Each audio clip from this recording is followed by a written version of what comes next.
Zimik, where we were? Page number, any idea? 192. 192, unlawful activities, yeah.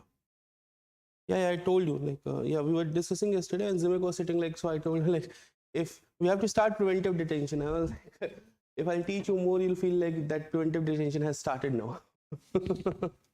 So, yeah, so now, what is the whole concept of preventive detention? Any idea? Anyone has heard about it? Any has gone through it? Anyone has seen preventive detention, gone through it, understand what is preventive detention? The basic idea. I'm not asking you what is preventive detention. Preventive detention is like you being detained to prevent some major cause, something you can cause. No, that's pretty understandable by the name itself.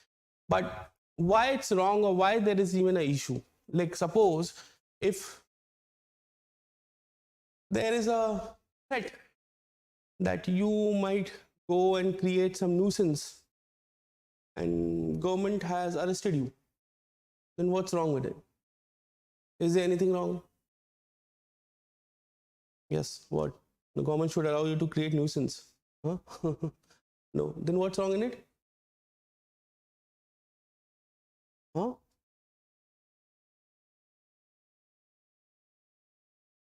Like I have been detained once for preventive purposes. So that was preventive detention. The only thing was like the Prime Minister was coming to the college campus and they were like, no, you guys don't need to be here. Like just get the hell out of here. So we were like, we won't go out. So they're like, okay, fine, then we'll take you to police thana. Okay, so the whole idea is the problem where it is, like, everyone understand what is preventive detention, right? I don't have to explain it. Okay. So what's the issue with preventive detention? Because the procedural justice system, or I should say that the whole corrective justice system doesn't talk about anything about doing something wrong. You cannot be punished for thinking something, right? In my head, I have already removed all the government in the world and I have become the king of the world. You can't arrest me for that, right? So you can think anything, and unless and until there is a real physical action on the ground which has impacted people, how can you punish me? It's a very legitimate argument. Okay, but that is also true that there are people who can, like, fine, protesting in front of Prime Minister is not a very big deal. It happens all that. Like our batch was detained because we were after 2014. Before us, the previous batch in our college, they protested in front of Manmohan Singh. They kind of shown black flags and all to the Manmohan Singh when he came to the campus of JNU. Not much happened. What all happened is actually Delhi police filed an FIR against all the students. Next day, some senior officer from the Prime Minister office themselves called and said that no, don't make an issue of it, out of it. They're just students. What the hell they have done? Black flags, fine. Anyway, how does it even matter? Fine. So different people have different orientation about things. The real issue is why preventive detention is also required. Suppose you actually know, okay, that okay, these 500 people will protest, and suppose there is some people who are protesting the Russian invasion of Ukraine, okay, and then the Russian president is coming to India. Now, Indo-Russian relation will have a long-term impact on the Indian people because we buy a huge amount of weaponry and this and that from Russia. Now, suppose those 500 people go and protest in front of Mr. Putin, and it upsets Mr. Putin, and then Putin is like, what the hell? Okay, it can impact the Indo-Russian relations. It can, up to a certain extent. Now, that is a scenario when the government will like, no, arrest these 500 people, release them, take them somewhere else, do whatever, just don't keep them here. Fine. Up to that extent, sometimes it says, okay, for the greater good. Why it is allowed? For the greater good of the society. There could also be a position, I'll give another example, like for example, Anyone has heard about the famous case of Masrat Alam? No. Yes. Yes, no. Anyone has heard this name? Masrat Alam? No. Okay. So, okay.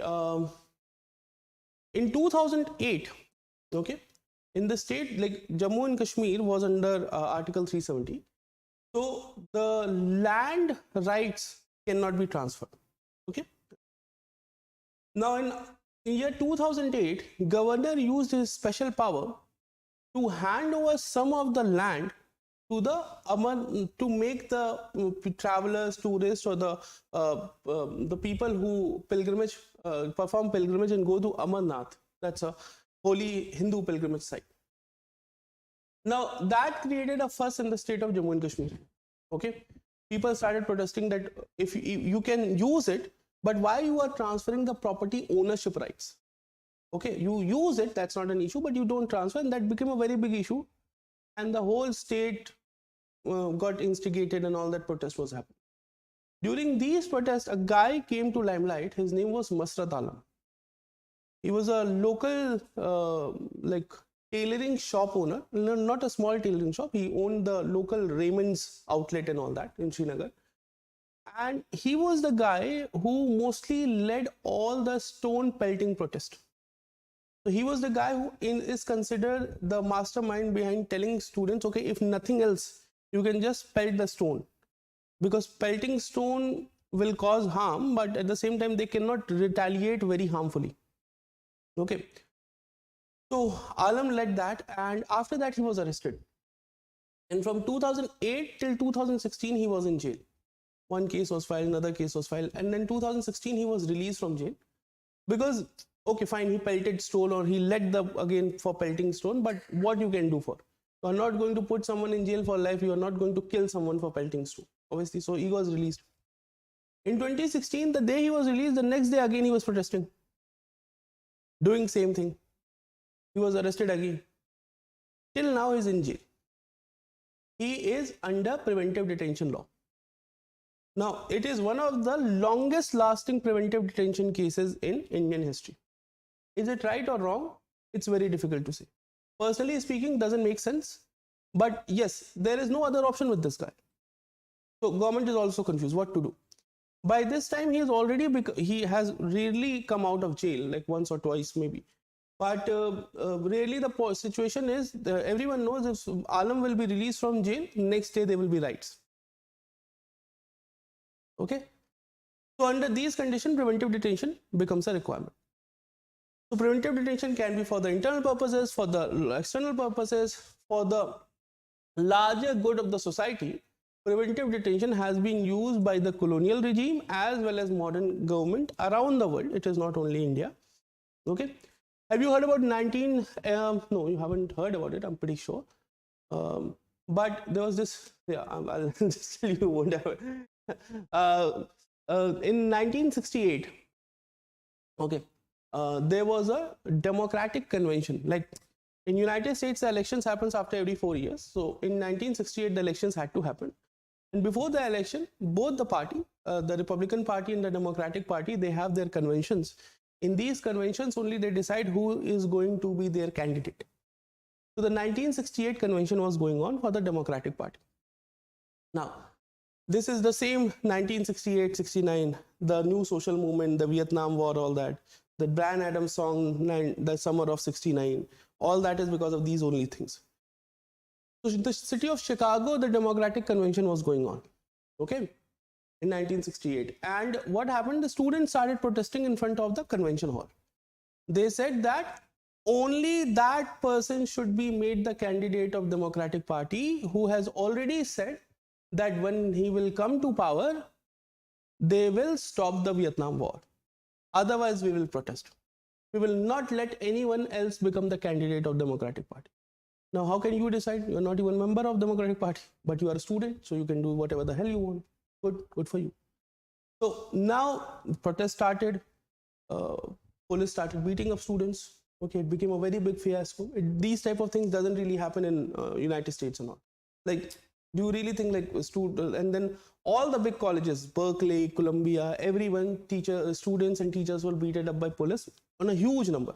All the things which you see now, like this happened in JNU, that happened in Jamia, all that has happened already in the exact same manner, in the exact same nature of the thing.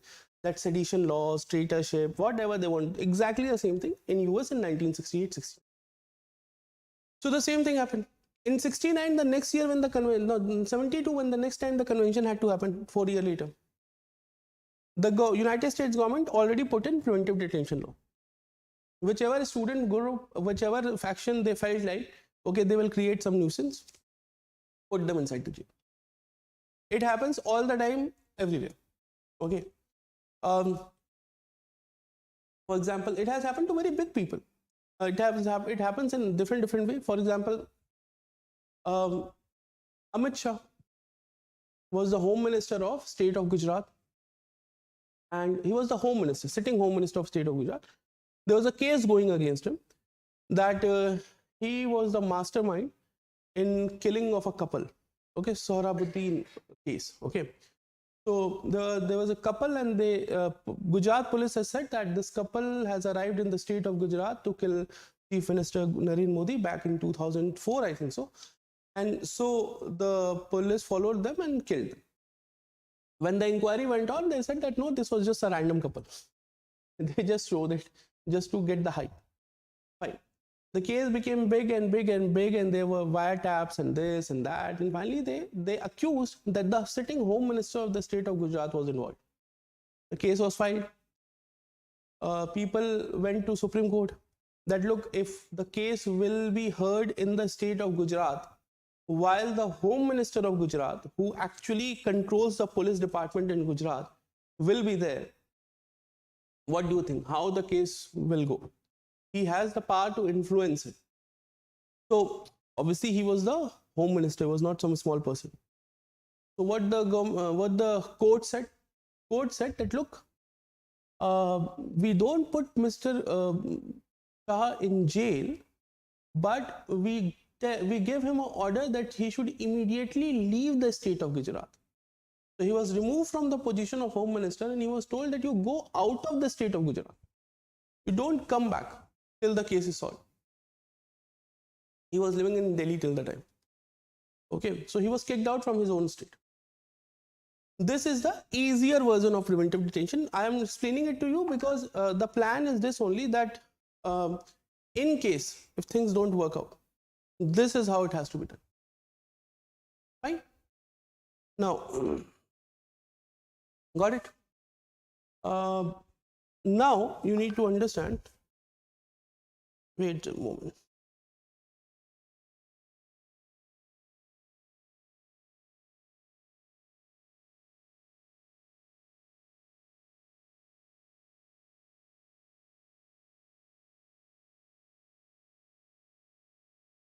Just a moment.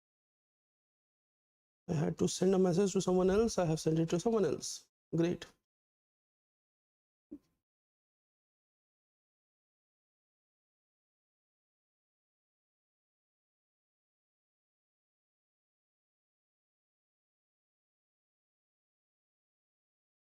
Okay.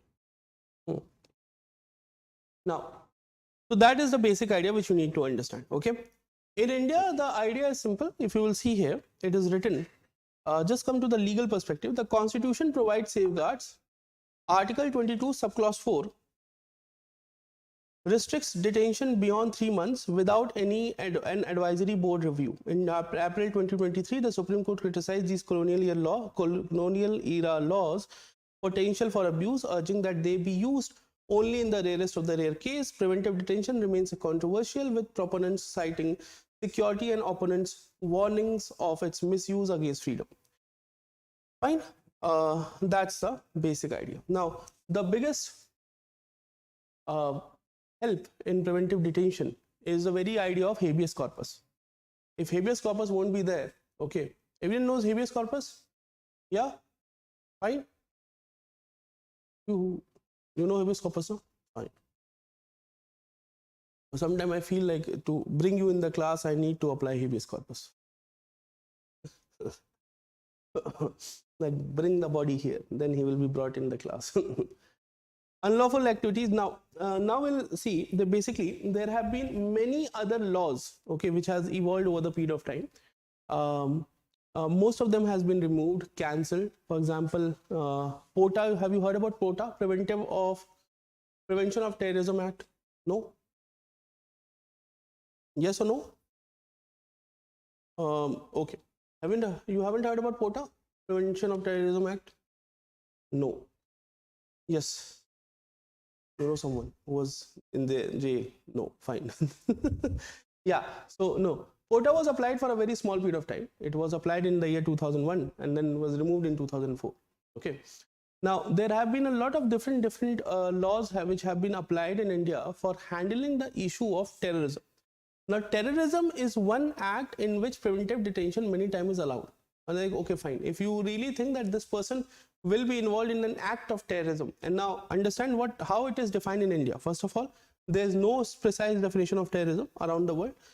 How we define it in our legal system is this idea that if you are doing a violent activity with the intention of deterring or threatening the overarching population, it is called as terrorism. Like for example, if I'll kill him, he is not the victim of terrorism. He has been a victim of murder because I killed him. You will be the victim of terrorism because now you have been terrorized. Fine. So terrorism works in this manner. Now, if any act of violence, because act of violence can be murder also, act of violence can be beating also, act of violence can be anything. But any act of violence which has done with the intention to threaten the population, overarching population, and usually for political purposes. Okay. Like for example, it can happen that I have a fight. I am a local don kind of a person, and I have a fight with another local gang leader, and I went and I thrashed him up on the roadside to threaten the rest of the people of his group. But that won't be terrorism. Yes, there will be another rules and regulations, that won't be terrorism. Terrorism is with the political intention. Okay, that bigger political intention, and that is usually removing the state or something like that. Okay. So the idea is that there have been a lot of different laws for this thing. Like for example, there has been a law called as MISA. Anyone has heard about MISA? Huh? Okay. In the year 1975, when emergency was imposed, then government came up with a law called as Maintenance of Internal Security Act. Okay. Lalu Yadav. People know about Lalu Yadav? Lalu Yadav, he was the CM of Bihar. He's like old guy. No, haven't seen Lalu Yadav? You must have seen Lalu Yadav. He is visible everywhere. No. Okay. You people don't know Lalu Yadav? Woman, you don't know Lalu Yadav? Damn. Google it immediately. You must have seen his pictures at least. You know Lalu Yadav. Yes. So fine. Please, if you don't know Lalu Yadav, please Google him. Okay. Now, Lalu Yadav was among the initial people who were arrested in MISA law. Okay. And he is such an awesome person because he went in jail under the MISA law, Maintenance of Internal Security. At the same time, his wife gave a birth to a girl child and he named her MISA.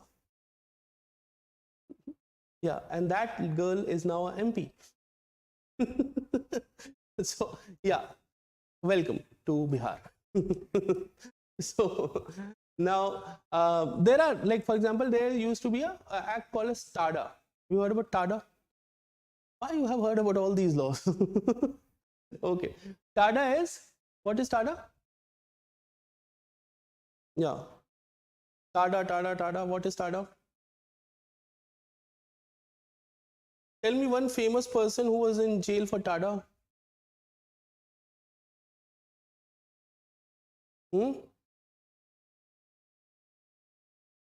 Terrorist and Disruptive Activities Act. That is called as TADA.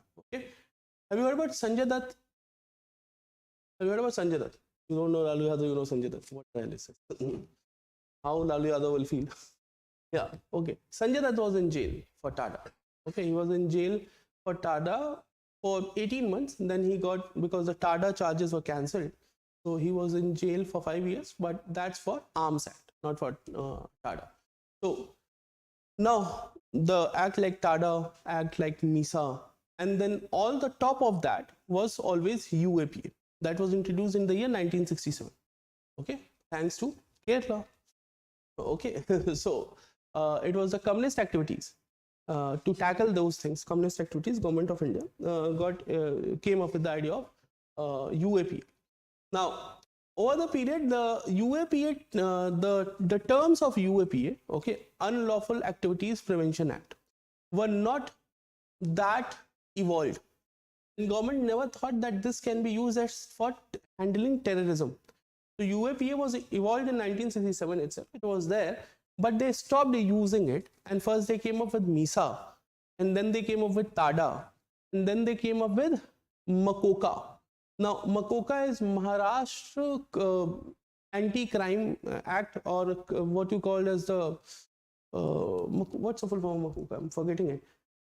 It's basically organized crime thing. Okay, I'll just tell you the full form. That's important.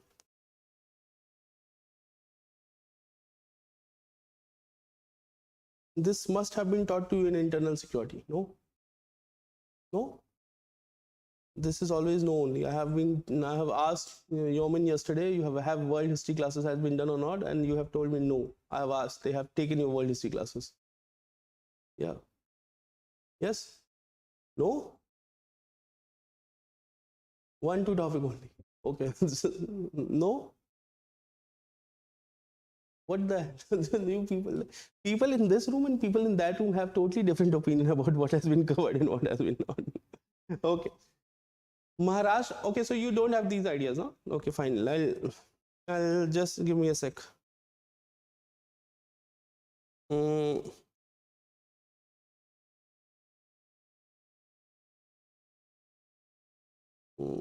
Just a moment.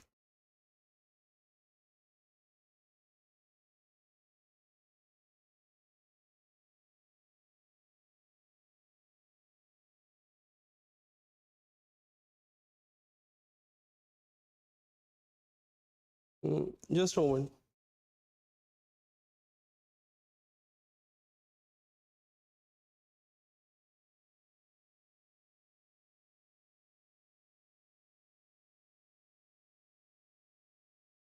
I am sending you guys a table on which these acts are written. Okay. Otherwise, you'll be gone. You'll be like, what the hell is this? I'll just explain this thing and I'll then send you the table.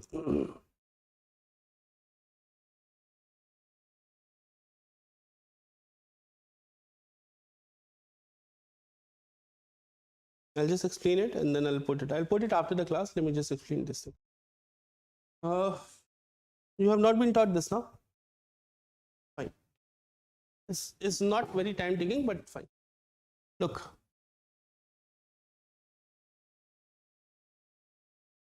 UAPA, okay, 1967, Unlawful Activities Prevention Act.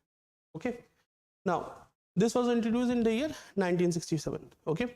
What was happening is small militancy cases, Naxalism and all that, because 1967 was the year when Naxalbari movement started. This must be taught to you in internal security.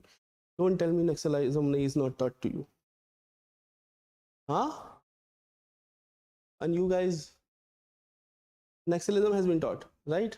Otherwise, I'll become Naxalite. Okay. Yeah. So, to tackle first the issues of Naxalism, UAPA was involved. Then, it allowed government to ban organizations based on their activities. Okay.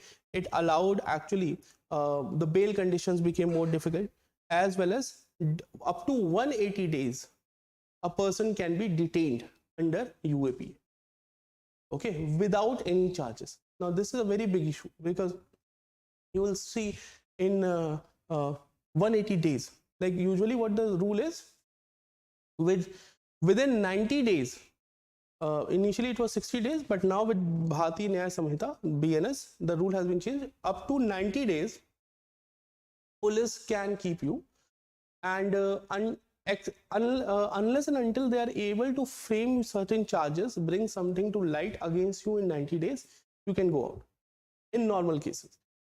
But if it's a UAPA charge, then you can be put in jail for 180 days, 6 months. Okay. So that's one of the more stringent laws. Okay. So usually people, that's why people don't want to get into UAP and all that. Now, this was initially done. And then during 1971, when the Bangladesh war was going on, okay, there was always a threat. Government said that there's a threat that a lot of Pakistani people will get into India, and then they will try to disturb the internal security and all that. So because of that, you will see MISA, Maintenance of Internal Security Act, was implemented in India in 1971, but it was not used much. It was actually implemented for this purpose, so that if the refugees have come and they have kind of doing something, how you will handle them? Anyway, they are not citizens. Okay, so to handle that thing, but it was not in use then, but it was introduced and used extensively in the year of 1975 to 77 on the Indian citizens only during the emergency period. So it was mainly used in that period. Then what happened is, in the year 1985, they came up with TADA. Okay, now this was the time by when terrorist activities in the state of Punjab has become very big. Okay, so to handle that terrorist activities, now proper anti-terrorism act was required. Okay, so now for the first time, to combat terrorism, Terrorist and Disruptive Activities Prevention Act. Don't write this, I'll give you the table. Terrorist and Disruptive Activities Prevention Act was applied in 1985 because of the Punjab crisis. Mind it, in 1984, the Prime Minister was also killed in a terrorist activity. It was passed after that only. Okay. Now, then this was going on. Still, it was found out that there are a lot of issues going in.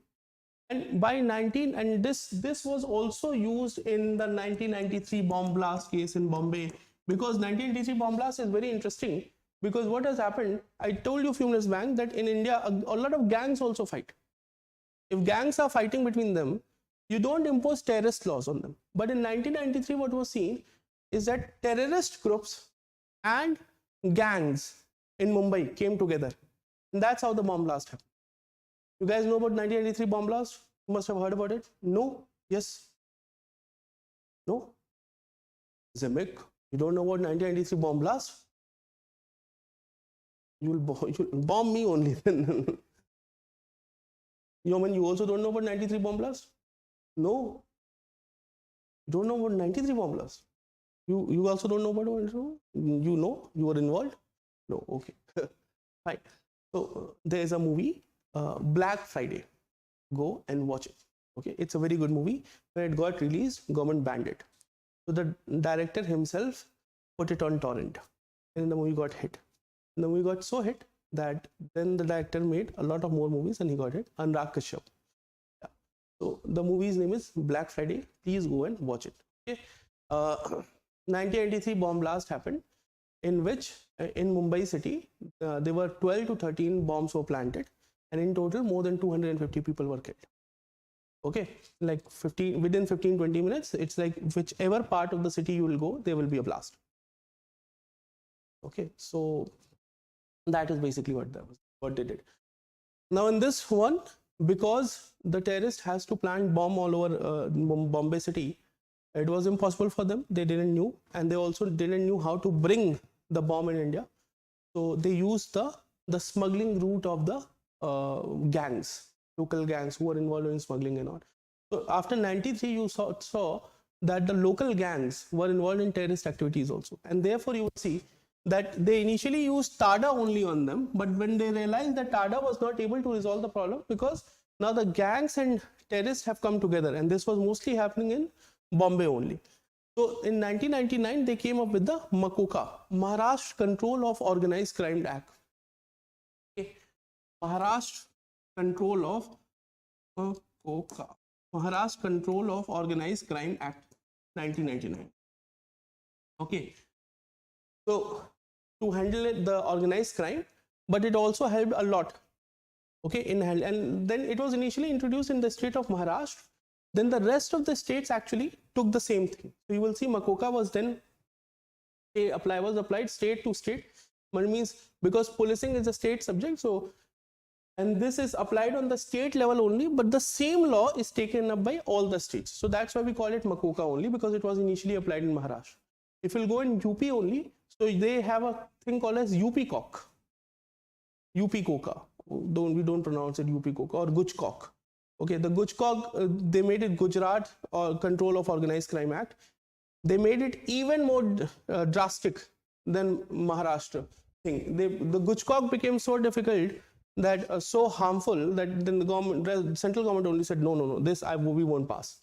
Okay, so that basically why it is difficult, because in each of the laws the bail term is becoming more and more difficult.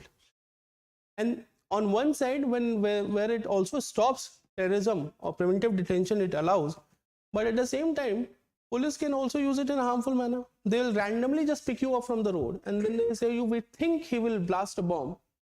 We'll say okay, fine, then put him in jail for 6 months. Whether he is really a terrorist or not, that will also be decided after 6 months only. So at least for 6 months you're gone.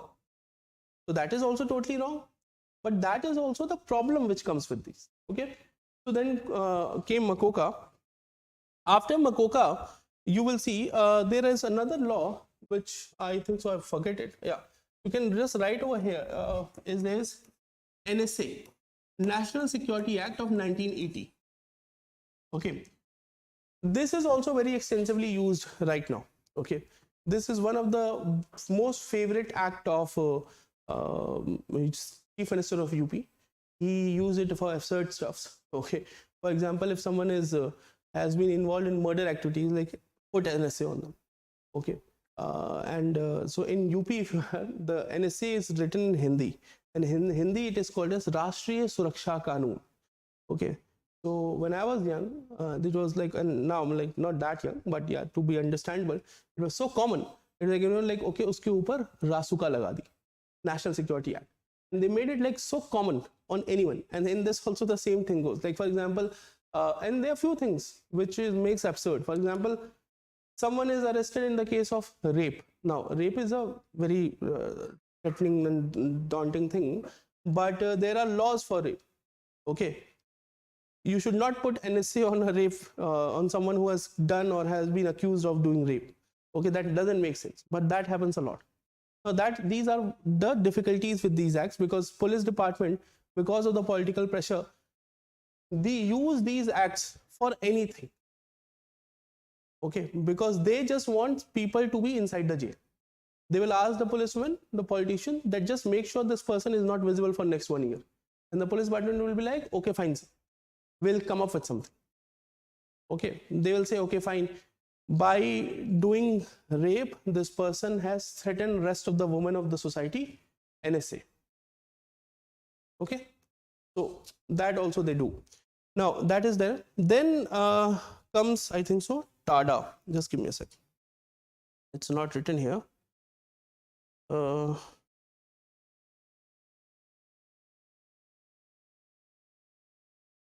This one is the most drastic and draconian law, that is TADA, TADA.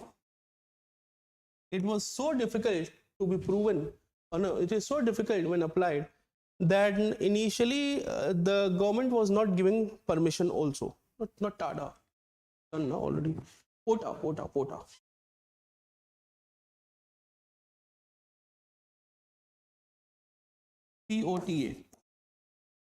Prevention of Terrorism Act.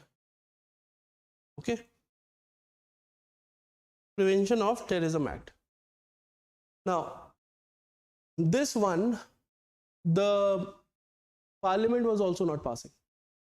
The BJP government, the NDA-1 government brought it, and when they brought it, the Parliament was not ready to pass it. It was so draconian. And then a special combined session was called in of the Lok Sabha and Raj Sabha, and then only it got passed. Otherwise, the Raj Sabha was not ready to pass Prevention of Terrorism Act. It was finally passed in 2004. 2002. And the first thing which the UPA government did after coming to power in 2004 is they remove it. So there are only very few cases in India which have been registered and have worked under POTA. Okay, and POTA is only one law where it is directly defined death penalty. That's it, gone. Okay, if you are arrested in POTA, either you will be released if you found not guilty, otherwise there is death penalty. There's nothing in between. Okay, then the major issue in POTA was that if you have again the same 180 days things and all that, the normal law says that if you have recorded your like if you have given a written affidavit or something in place in front of police department or police personnel, it won't be accepted in court of law. Like whatever you say to the policeman is not acceptable. Whatever you say in front of a magistrate will only be accepted in court of law. Right? It's a very simple rule, because they also understand, the court and judiciary understand, that police will beat you up, will make you write and say anything. So whatever you say in front of police doesn't really count. The same thing, magistrate will ask you again in front of everyone or in alone also, and you have to, if you say the same thing, that will be counted. Okay. Now in POTA it was stated that if a person is saying anything in front of anyone on and above the rank of superintendent of police department only, that will be acceptable in court of law. And that twisted the whole thing, because then they don't know how someone is made to write a signature or how someone is made to make a statement in records. For example, if I'll put you upside down, okay, and I'll force you to speak something, and I'll record you while speaking it, and then make the video upside down, so you will sound like, okay, you're standing. Or I'll just record your audio, okay, or I'll just make you upside down and I'll put you for 10 hours up in that position, and then I'll be like, okay, fine, I'm taking you down, sign this paper. You will sign it, and then over there it will be written, okay, you have done this. And if it's done in front of anyone of the above the rank of superintendent of police, who anyway is a policeman only, so he will be involved because he also wants the case to be closed as soon as possible, that will be accepted. So POTA then was in 2004 was removed. Okay, but this was the most drastic thing. Then the government realized that, look, this won't be accepted. So what the government did? Government became clever. Government applied all the laws of POTA as an amendment to this only. So government now use UAPA only, okay, but they have almost all the tools which were available in POTA. Just one of two things they have left, but almost all the tools of POTA are available to government, but they don't call it POTA, they call it UAPA. Now no one can question it because it is already there. So government does these kind of things. Like government always try to create a facades and works like this. For example, in 1966, not 67, there was a civil rebellion started in the city of Aizwal in Mizoram in 1966. So Indira Gandhi immediately ordered that resolve it, and the Indian army said, ma'am, it's impossible because the army cannot reach Aizwal so soon, and the government was threatened that the city of Aizwal will be lost. So they immediately ordered the Air Force, and Indian Air Force went and bombed the city of Aizwal. Now, usually a civilized country, in a civilized country, you don't use your own Air Force on your own city, no matter what. Right? So it became a very big issue. So immediately government of India said that, okay, it happened once, it happened just for one day. We will make sure it never happens again. We will never do such a thing again. So do you think government of India has made sure that Indian Air Force has not used its weaponry again Indian city ever? Yes or no? No, what they have done is they have repainted the Air Force plane with the name of BSF, and now they use it in the name of BSF. They do exactly the same thing, but they do it in the name of BSF. And they said that this is internal police only. This is not Air Force. This is police. They bomb the same bombs. They use the same bomb. They use the same way. The only thing is they say, no, this is not Air Force. This is internal policing. This is CAPF. Okay. So that is how you use the facade. Now no one can accuse that Indian armed forces are used inside India. So yeah, but the technique is used. Similarly, here also you will see what they have done. Now you cannot blame that they are using POTA. They are using what law was already available to them, which was made by those people who are considered like most senior, old people. And then what they have done? Amendments done over. Fine. So that is how it is done. Okay. So now you have all the capability. Now you can write an answer on this, as well as you can also apply it. Now, UAPA, this is all what you needed to know. Here it's written, the Supreme Court of India has upheld the constitutionality because of this UAPA, the amendments, various amendments in UAPA, it is again always been challenged. Okay. UAPA again and again has been challenged for Article 19 and Article 21, right to life and right to freedom. Okay. So there are Supreme Court judgments regarding it, that the court affirmed that the right to freedom of speech and expression under Article 1A and the right for form, association or union under Article 19(1)(c) are subject to reasonable restriction as outlined in Article 19(2) and 19(4), especially concerned to sovereignty and integrity of India. Okay. Enacted under the authority granted by Article 19 subclause 2 and Article 19 subclause 4, the UAPA addresses activities threatening India's sovereignty and integrity. The Act penalizes individuals who continue their membership in an association declared unlawful, following procedures specified in Section 3 of the UAPA and subject to tribunal approval. Now, basically what happens, suppose, has anyone heard about SIMI? SIMI, SIMI? No? No? No? People haven't heard about SIMI? Okay, it's called as Student Islamic Movement of India. Student Islamic Movement of India. Now, when SIMI was initially formed, it was a group of Muslim students, Muslim college students, who were basically, they came together with the idea that the literacy rate among the Muslim community is much lower than the rest of India. And therefore, they came together and they said that, okay, the Muslim college students will go to these areas where Muslim people are living in more population, and they will teach older fellows as well as young fellows, so that the literacy rate among the Muslim people will increase. That was Student Islamic Movement of India initially. Then the Shah Bano case happened. We discussed the Shah Bano case yesterday. Remember? Zimek? You guys, you know the Shah Bano case? Shah Bano case? Yeah. No. Walter, you know? Okay. Zimek, would you like to explain to the class what is Shah Bano case? We discussed it yesterday. Yeah. So the Muslim community has this law of meher. Okay. And the idea is that when a couple marries, the man says that if in case they ever get separated, he will give a certain amount of money to the woman. Now, Shah Bano was wedded back in 1920s. Back then, the meher amount was set to be 500 rupees. That was a very big amount back in 1920s.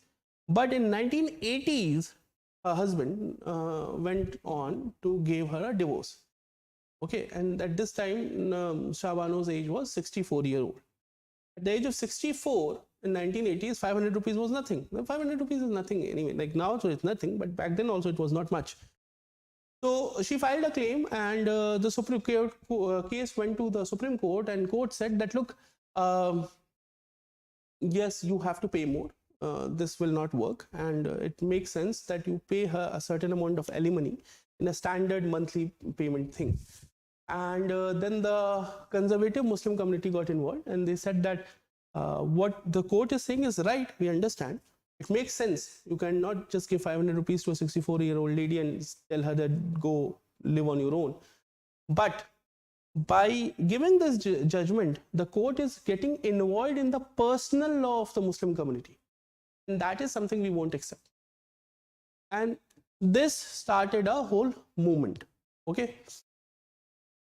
Government of India at the time was threatened that if the conservative Muslim community will not support them, then it will be very bad for them in the upcoming elections. So what the government of India did, surely government of India should have supported the Supreme Court judgment, but the government of India went against the Supreme Court judgment, brought a new law which nullified the court judgment and implemented the demands of the conservative faction. So they said, okay, yes, fine, Shabano will get only 500 rupees. Now, SIMI, the guys, the boys, the girls who were involved in SIMI, they got radicalized in this whole period. And the other way around, that they were not radicalized as in they were radicalized in favor of conservative faction. No. They got radicalized in the liberal sense. They said that no, Shabano should get the money. And then they started doing what? They started blasting bomb in front of the office of the Waqf board. This is a very twisted case. It is not that these people became terrorists from the conservative side. They became terrorists on the liberal side. They started bombing bombs in front of the conservative Muslim groups and their institutions and those places. And then those people then were arrested. Then when they were arrested, they got more aligned to the religious ideas. And then they got involved in the more religious conservative factions. And then government of India banned SIMI as a militant faction. Okay. Now, that is understandable. Now, this is a basic thing which you should know. Now, the problem is, suppose there is one guy, like you are in a way you are in DU. Yeah? Sorry? Okay, but yeah, you are in DU now. Yeah. Like I thought, like you never know. Stevens people will say that we don't accept we are in DU, we are separate. Yeah. So you are part of DU in a way. So there happens a lot of time that you join a student chapter or this or that, right? Colleges, you join different student groups, students faction organization and all that. Now suppose you are in college in 1982 and you joined an organization called as SIMI. Okay. And then 4 years later, the organization was banned in 1986. Now you don't know, you passed already in 1985 and you went your way. Now in 1987, one of their register had your name, where it was written that you are a member. Meanwhile, you are working in some other city and you have no clue what the hell is going on. You don't even know that this organization has been banned now, but the police will come. They will come to your house and then tell you that we have got a register where it is mentioned that you are a member. You said, yes, I was a member. They were like, okay, fine, then please come with us. You are a member of a militant organization. And they were like, I have no clue. I don't know those people. Like, no, you have signed. This is your signature. Yes, this is my signature. Then please come. Let's talk after 6 months. For first 6 months, you will be in jail. So these kind of activities happen on extensive level like this, okay? And this is, I give you just one example of SIMI. There are many organizations like this from different faiths, not only SIMI, okay? The Sikh faith and the Islamic faith, and there are different groups like this. A lot of communist groups were like this, okay?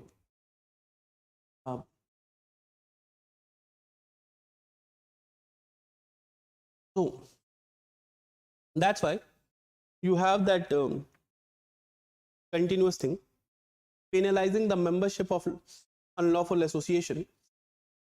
The UAPA Act penalizes individuals who continue their membership. This is an amendment, as in they will look into, now the rule has been changed and they have said that in section 3 that they will look case by case basis. They will arrest you and then they will look into it, that's from how long you have not been associated with them. and then you will be liable to prove that I have not been associated with them. Okay, the government is not liable that they have to prove that you have been associated. They have already shown that you are a member. It's your responsibility to prove that yes, I was a member, I am not a member. Okay, and that's very difficult to do. How you will say that yes, I have signed in 1983, but you see I don't have any contact with them. You can prove I have contact with someone by showing a picture with them. You can show that I have contact with them by showing that, look, I went to their office, this is my receipt of bank bus ticket or train ticket, I went to the city, I went to took a taxi, I went took a Uber. How you will prove that you don't have contact with someone? Tell me. How you will prove you don't have contact? Proving you have contact is easy. Tell me how you will prove that you don't have contact with someone. That is how government runs. That is how law is made. Now you have to prove that you don't have contact. Okay. So even if someone from that organization now comes and tells in court that yes, this person is not with us, then also they won't accept it. They will say that both of them are together only, they are trying to save you. So how you will prove that you don't have contact? And that doesn't have any answer yet. And that's why a lot of people are in jail for like more than 25 years. Now, similarly, procedure for declaring association unlawful, liability for continuing membership, that is a very straightforward thing. If they have any way they have proven that you have continued membership, then actions are very strict.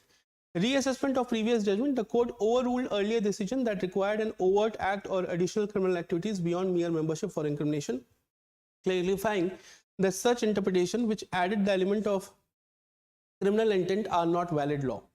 Like for example, in between there was a period where court said, like for this thing only, that if suppose you are a member in 1982, but since then in 2025, they have not found any of the place where you have been involved, then they will not look for you. So there has to be a continuous or some instance of criminal intent. Then only they will follow you. But that thing has been removed now. Okay. So again, it's a draconian thing. Fine. So that is all what you need to know about UAPA. Okay. Then beyond this, you will need to read it. Okay. And in this, the main issue comes of what? Preventive detention only. Okay. If you get arrested in preventive detention UAPA, then it's really difficult. Then I don't know you. Okay. Yeah. No, I know people who are in jail right now under UAPA, and one guy is in jail, like a senior of mine is in jail for like 5 years. Okay. And another one is also almost 4.5 years.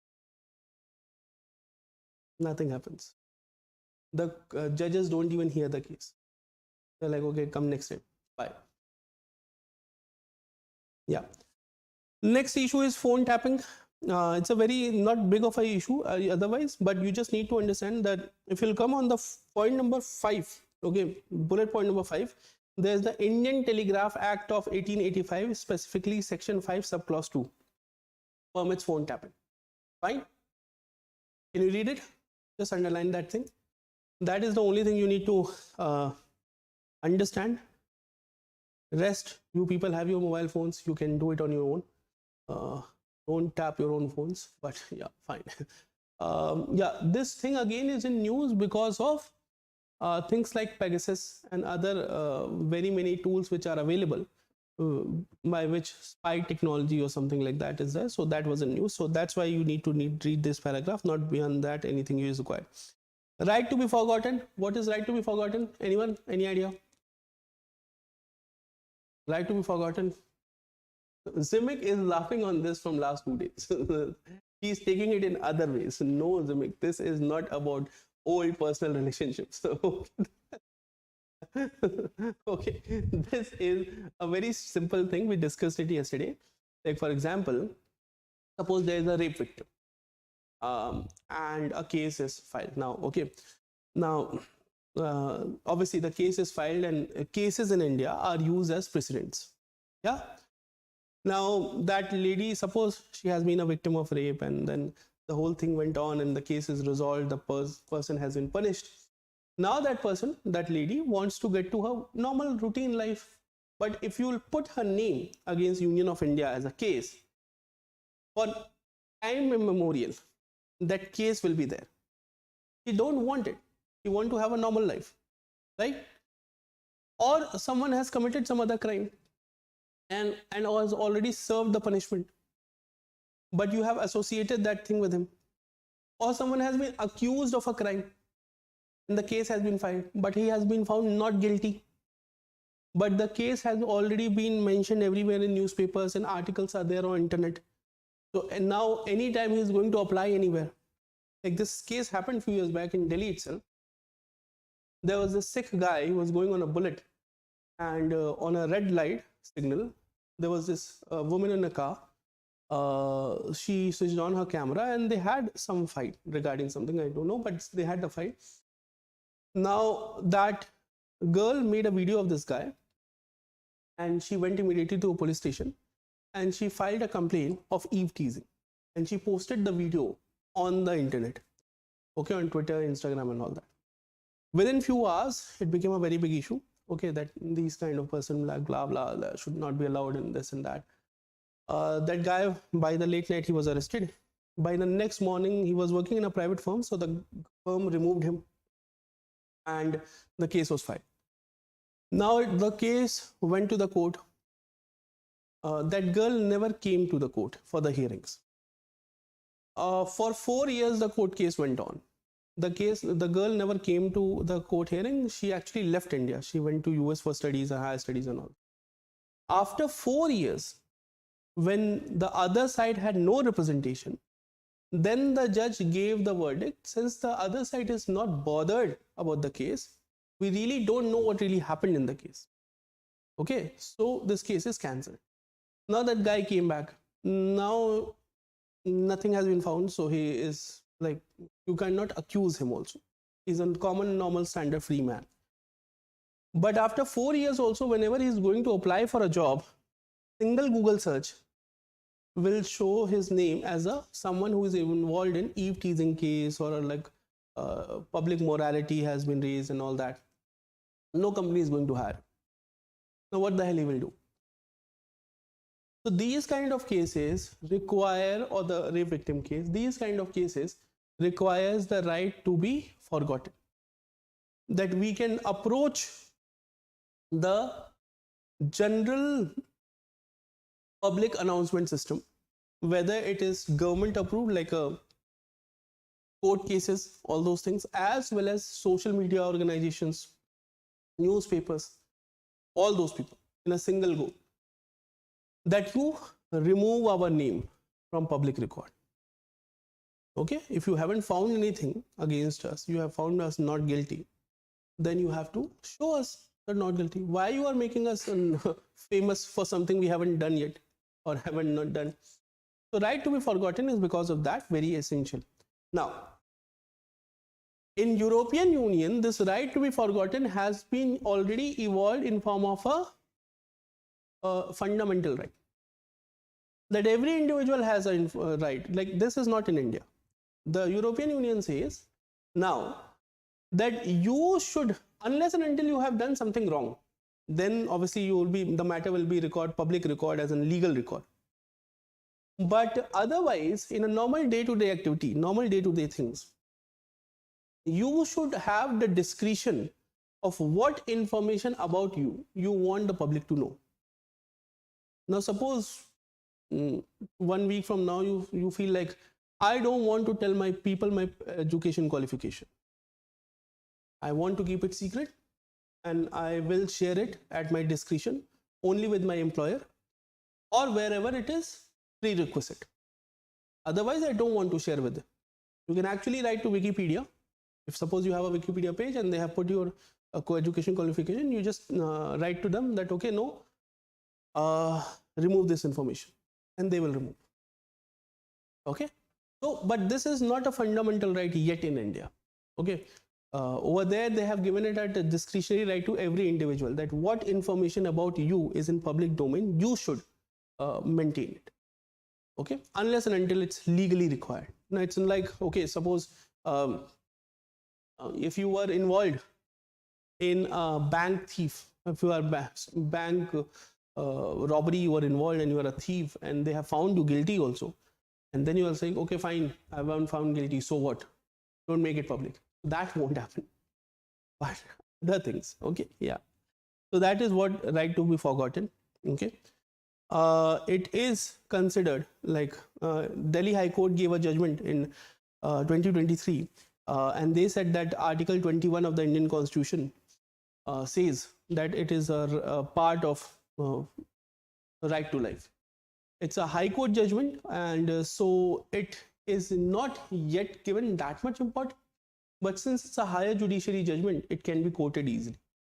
Okay, and it will happen. And there will be 1, 2, 3 more years, and it will be done by the Supreme Court also in India. Okay, the name of the case, Zavas Singh Mundi versus Union of India, is this case only. I think so. Just give me a sec.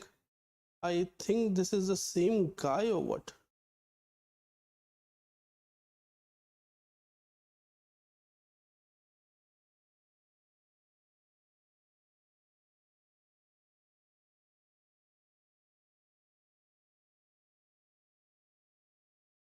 Mm.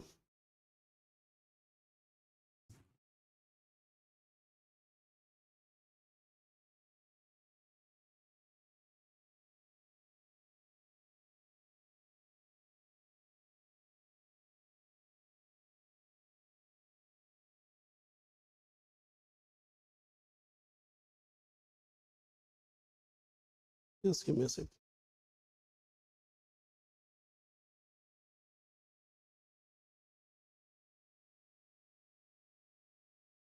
Okay.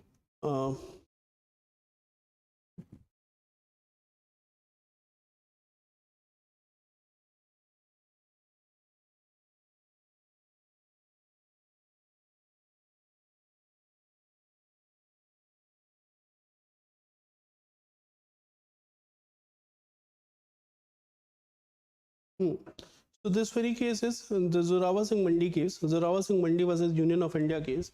There was this guy, Zavas Singh Mundi. He was a US citizen who came to India in 2009 and was arrested by Delhi police under the NDPS Act of 1985. That is, he had some drugs with him, and then he was in jail, and the news was reported on all over. In 2011, he was found not guilty and he was released. But since on every Google search, his name was visible even in United States, and the drug trafficking case. And in United States, that drug trafficking is much more of an issue. Okay, here you don't know. Like if it's a bigger class, I would have said like out of them, at least 10 people will be there who will have some pouch with them. It happens, very normal thing. Okay, but over there it's not. Okay, and he's still laughing. I don't know. So yeah. So but DEA laws or drug and narcotics laws in United States are very harsh. So in United States, he was not able to land up a job because every time the employers were like, drug trafficking charges, we cannot hire you. So then he filed this case and got it removed. Okay. Yeah. Now, corruption in India's administration and its impact on socio-economic reconstruction. Now, these are standard points. I don't have to explain you what corruption is. Okay. And if I have to, there's some problem. Know what corruption is. You have to do it. Now, the idea over here is that there are certain pointers are given, just the political impact, social impact. You can read this thing. That's not needed to be explained again. The measures which to tackle it, the Prevention of Corruption Act is mentioned here, and Right to Information Act 2005. There's not much beyond this. To increase the accountability and efficiency, technological intervention can be written as a point. This is purely for the purposes of writing an answer, this whole paragraph. Otherwise, there's nothing in this paragraph which need further explanation. We can directly jump to the Representation of People Act in India. What is Representation of People's Act? What is Representation of People's Act? Think about it. Okay, what is Article 324, 326 in India? What is Article 324? What is Article 326 of the Constitution? They talk about election commission, okay, and that election commission will organize the election, okay, fine. But for example, how the elections will be organized, not mentioned in Constitution. Like, is voting a constitutional right? Is voting a constitutional right? We live in a democracy. You vote, and that's why the government is there, right? Right? Do you know any other way to elect a government? No. No. So is voting a constitutional right? No. What, you asking? You're like, so what? No, voting is not a constitutional right. There will be elections. That is mentioned in Constitution. There is an election commission which will organize the Constitution. The people will participate in the Constitution. All this is mentioned in Constitution. But how the election will happen? What will happen in election? Those things are not written. If suppose right now it is, initially it was happening with, voting used to happen with ballot box. Then it started being done with the EVM machine. Now people are asking going back to ballot box, but the discussion is debatable. Okay, when they shifted from ballot box to EVM, what they did? Did they brought a change in the Constitution? No. So the technique of election, it will be voting. That is not mentioned in Constitution. If suppose down the line we come up with a better option, okay, we might use that, but we haven't yet. So this is what we have. Voting itself is an act which individual citizens have to perform, but it is not mentioned in Constitution. Anything which is not mentioned in Constitution is not constitutional. Then it's not constitutional, not, but it's not constitutional right, or it's not even a constitutional duty. Okay, where it is mentioned then?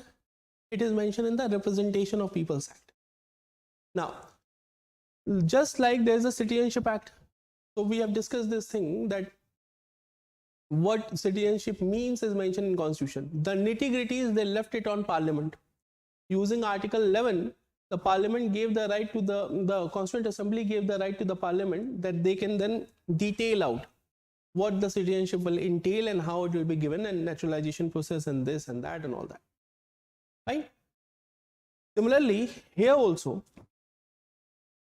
the election will be done, fine. How it will be done? Okay. How constituencies will be made? What will be the size of constituencies? Okay.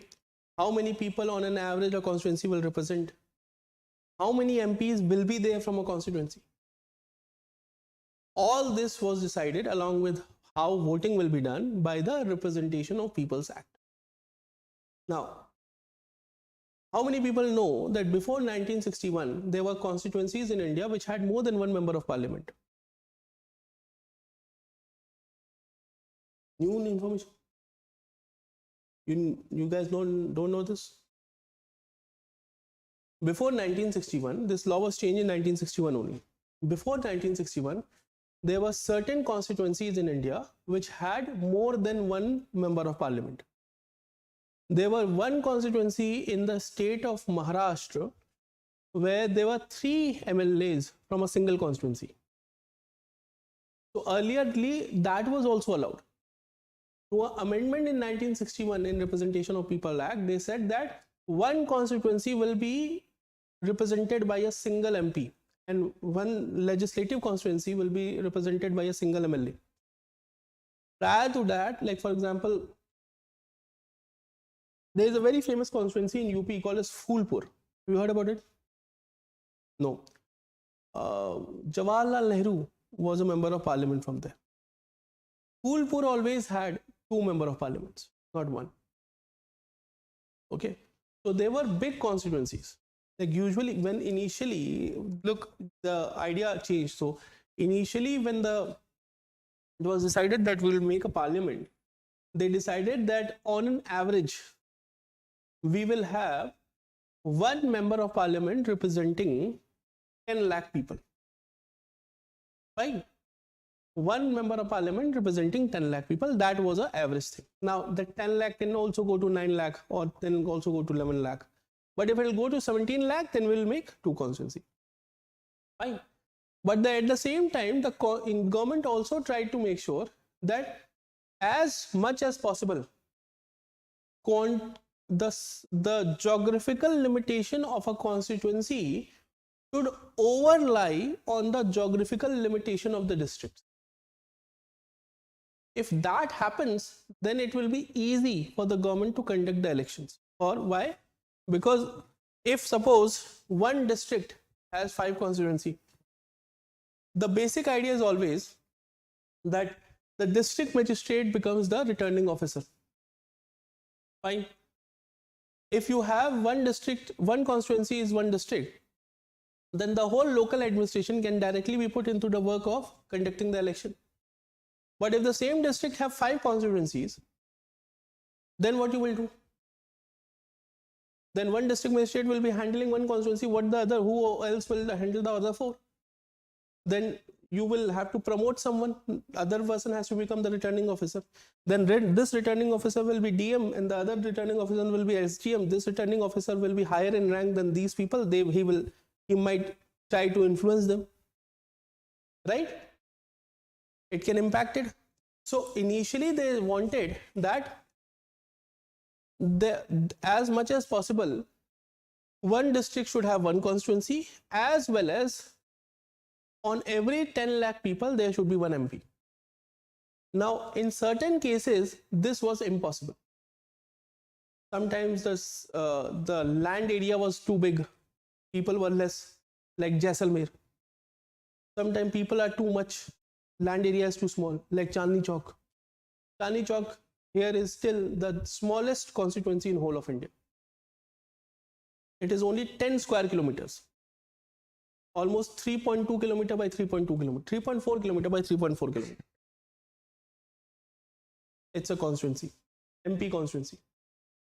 And that 3.2, 3.4 constituency has almost 34 lakh people living in it.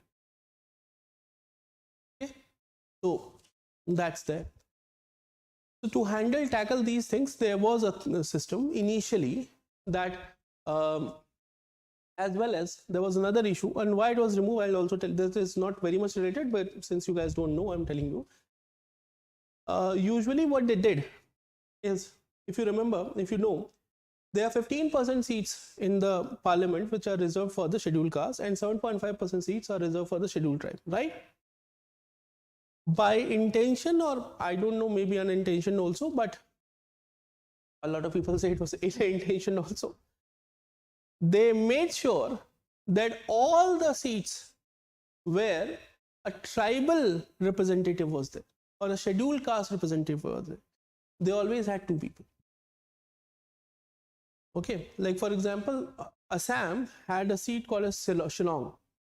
Okay, member of parliament. Shillong had 2 representatives.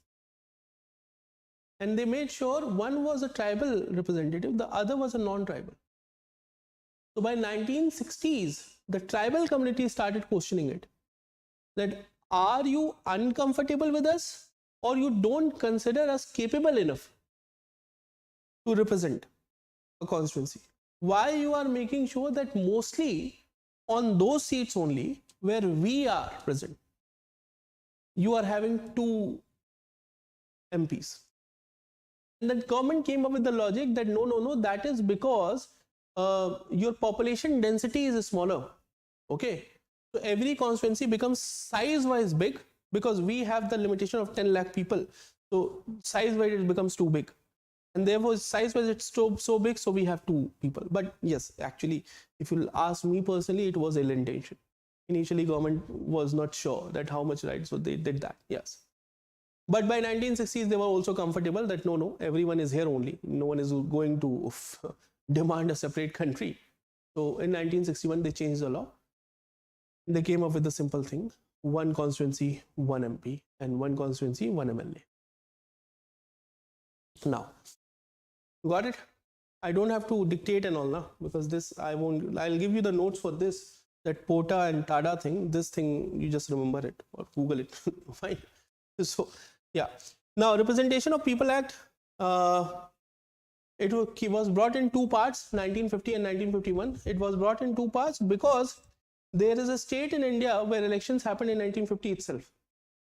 And for that purpose, this was brought in a partial manner in 1950 itself. The state was Jammu and Kashmir.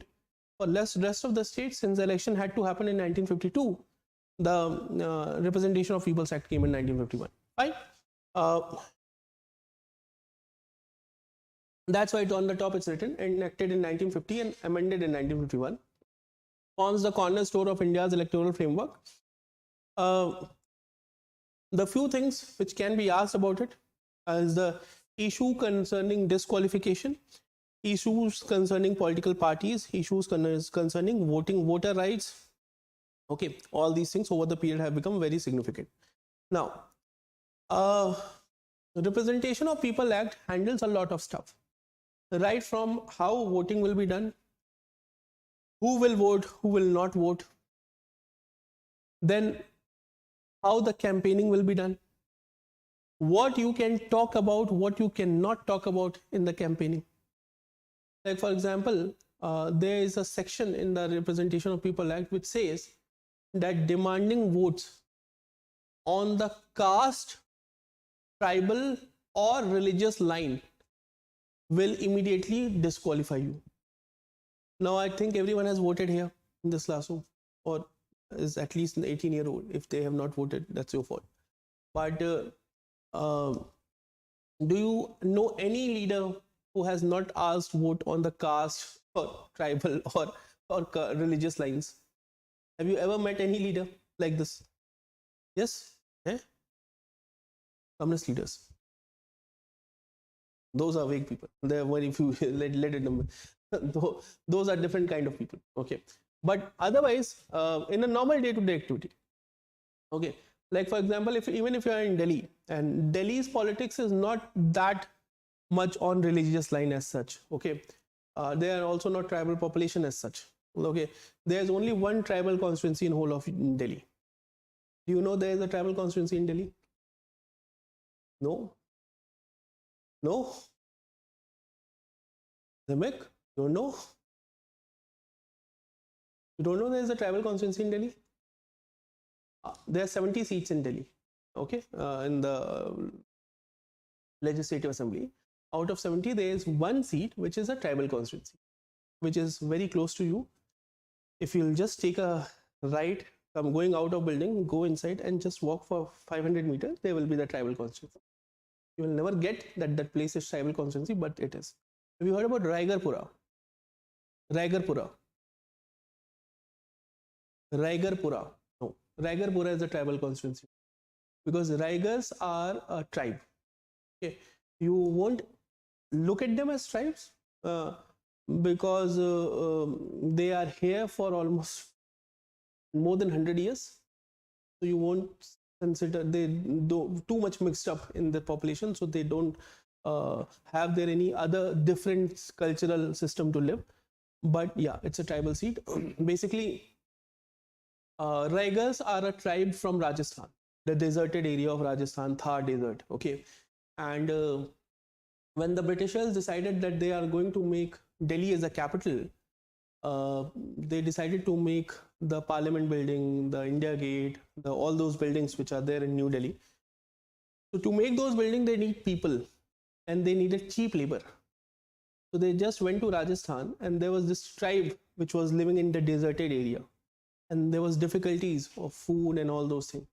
So they just brought the whole tribe to Delhi, and the contract in a way was that we will pay you in the form of food to eat, and you can settle here, and in the morning you will come, you will work, and then you will go back. Okay, and that's it, and we'll give you food. So for the just for food, the Britishers got the whole Parliament and the India Gate and North Block and South Block and President's House, everything made for food. Okay, so that's British law. So that's how it was done. So that population still lives here.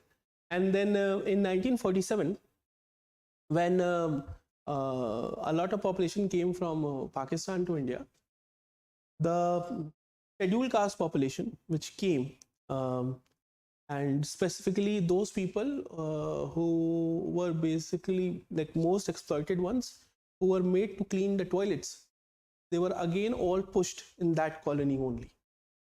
Okay, so then in 1952-53, they saw that most of the area next to Karol Bagh only, that is the area there where all those people were living. Already tribal population was not doing financially well, and then the people who came from Pakistan, they made sure that all those people who were from the scheduled caste, again not economically well, they were also pushed on that side. So economically speaking, the Raigarpura area becomes very downtrodden, and so the government decided when that they should be given a reservation. So that's why the Raigarpura is a tribal seat. Okay, but anyway, coming back to this, so the same law of division, 15% and 7.5% is everywhere in the state government and the state and the National Assembly. So basically Parliament and Legislative Assembly. The main issues which you should know was about disqualification. The major issue for disqualification is the definition is still very vague. As in the Representation of Peoples Act says that if someone is involved in corrupt practices and electoral offenses, okay, then they will stand disqualified. Now, what is corrupt practices and what is electoral offenses? That was left to be decided by the later administration. Okay, so it makes it very difficult. What is corrupt practices? Now, if you'll go to southern India, like for example, let me tell you, this is very straightforward. If you want to become a MLA in northern part of India, in Bihar, UP, even in Delhi, you keep 10 crore rupees with you, you will not only contest the election, you will win the election also. You go to southern part of India, you need at least 80 to 100 crore to become a MLA. These are very standard prices. I'm not joking also. Okay. Now, understand this thing. If the thing can be this standardized, then obviously there is corruption. And that means in the southern part of India, there will be more corruption. You go to southern part of India and you will find, like, don't think about communist seats, but in Kerala also, look at those seats where BJP is active. Okay. Now they very easily distribute money and all. It's a very common thing. In Delhi also, the distribution of money is not very common. Like I have lived in Tamil Nadu for 4 years, so I know it was very common that elections are there, so money will be distributed. Okay, so that's a very normal thing. But in here it is not. So corrupt activities is that also. So up to what level corrupt activities will be accepted? Now the standard limit is 70 lakh and 90 lakh. That if you are fighting an MP election, you should your limit is 90 lakh, I think. So that has been expanded now. It was initially 70 lakh. So in 2024 election, if you want to fight an election, officially you can spend 90 lakh rupees. Do you really think the kind of advertisement and campaign which happens takes 90 lakhs? More than 90 lakhs is expended in Delhi corporator elections. The people who fight corporator elections in the municipal corporation, they spend more than 90 lakhs. So corruption is surely there, but then it is the vagueness of the word corruption. So it's there. Now, the issue of convicted legislatures, this is very important. Anyone has heard that news not now, but before 2023, I think so. Rahul Gandhi was convicted and then he was removed from the parliament and also had to leave his house, and all that thing happened for a few days. Have you seen in news that thing? Yes? Yes or no? No? No? Okay, watch news. Now, so basically what happened is this only. Section 8 subclause 4 of the Representation of Peoples Act. So it says what? The law says that anyone who has been found guilty, okay, under any charges where the term of punishment is 2 or more years, then immediately they will stand out of office from parliament. So how it works is, basically the law says in India that if you have given a jail term of less than 2 years, then there is a system that if it's less than 2 years jail term is only given for civil crimes. Okay, no criminal crime you'll get so small that jail term. So civil crimes is less than 2 years, and for civil crimes they say that you can immediately go for bail. In more than 2 years, then the bail process becomes difficult. Therefore, for parliamentarians and the legislative assembly members also, the law says that if you have been found guilty, that is also fine. You can go to High Court, you can go to Supreme Court. But if you have found guilty and you have went to jail now for 2 or more years, immediately you in a way stand unelected. Now you cannot be represented. Okay. So in the year 2013, one very interesting thing happened. Okay, that government of India, as the same guy, Lalu Yadav, he was in jail also for almost 3 years in between. So Mr. Yadav was very close to the UPA government, and there were cases going against him. So the famous called as the Chara Ghotala case. Okay, the fodder scam, it's called in English. So basically, when Mr. Yadav was the chief minister of Bihar back in 95-96, what they did is they showed that we are giving money to farmers to buy buffaloes and cows as a sustenance thing, and then we are also subsidizing the food for the buffaloes and the cows, and this was continuously going for 3 years, 4 years, but neither the cow or the buffalo was bought, nor the food was bought for them, and all this money was going out and was distributed among the officials, and they in a way have scammed the government for 900 crores. Okay, now what is an interesting point about this is that the case was going on, and Mr. Yadav was sure that he will be arrested and will be jailed. So he must have approached the Prime Minister, and they came up with this idea that we should change this law, and we'll make a new law that even if you have been found guilty in cases for more than 2 years, you won't be jailed if you are a sitting parliamentarian. You can get a bail, and you also don't have to leave your parliamentary seat. Now, at that time, Rahul Gandhi was the guy who came and said that no, this is a like worst law which can be made, and he actually thrashed the paper in public view. Okay, tore down the sheet of paper and threw it and said that this is my opinion, and he went out from the meeting. It became a very big issue because the Prime Minister has already supported the act, and then he was the General Secretary of the same party where the Prime Minister is from, and he's tearing down the letter. But anyway, later on some changes were made, but then there was this case, Lily Thomas versus Union of India. So in this case, the Supreme Court that declared that any such law will be contraband and will not be allowed to be aimed, and therefore the criminalization will be executed if you are in jail for 2 or more years. And so this law was there. Okay, now for convicted legislature, even now Mr. Yadav was found guilty, he was in jail, he had to leave his seat. Rahul Gandhi was not jailed because he was later able to take bail from the Gujarat High Court, but he was immediately removed from the Member of Parliament position, and then he also had to leave his house, and that became a very famous news thing which went on for a few days. Okay, but yeah, so that was one thing. So because of that only this is in news, it was in news, and these kind of things do get asked. Issues concerning political parties. So the Representation of People Act has been criticized for its inability to effectively regulate political funding, allowing the flow of unaccounted money in election. Despite measures like electoral bonds, achieving transparency remains challenging. Frankly, one should say instead of despite, you can write because of the measures like electoral bonds, achieving transparency remains challenging. But this is what government says. Everyone understand what electoral bonds are? Yes? No? You guys have read about electoral bonds? Yeah? So we can skip it, or you need explanation? Why is people so pissed off? Like, what the hell happened? You have read about the electoral bonds or not? Tell me quickly. Yes. Fine. Yes.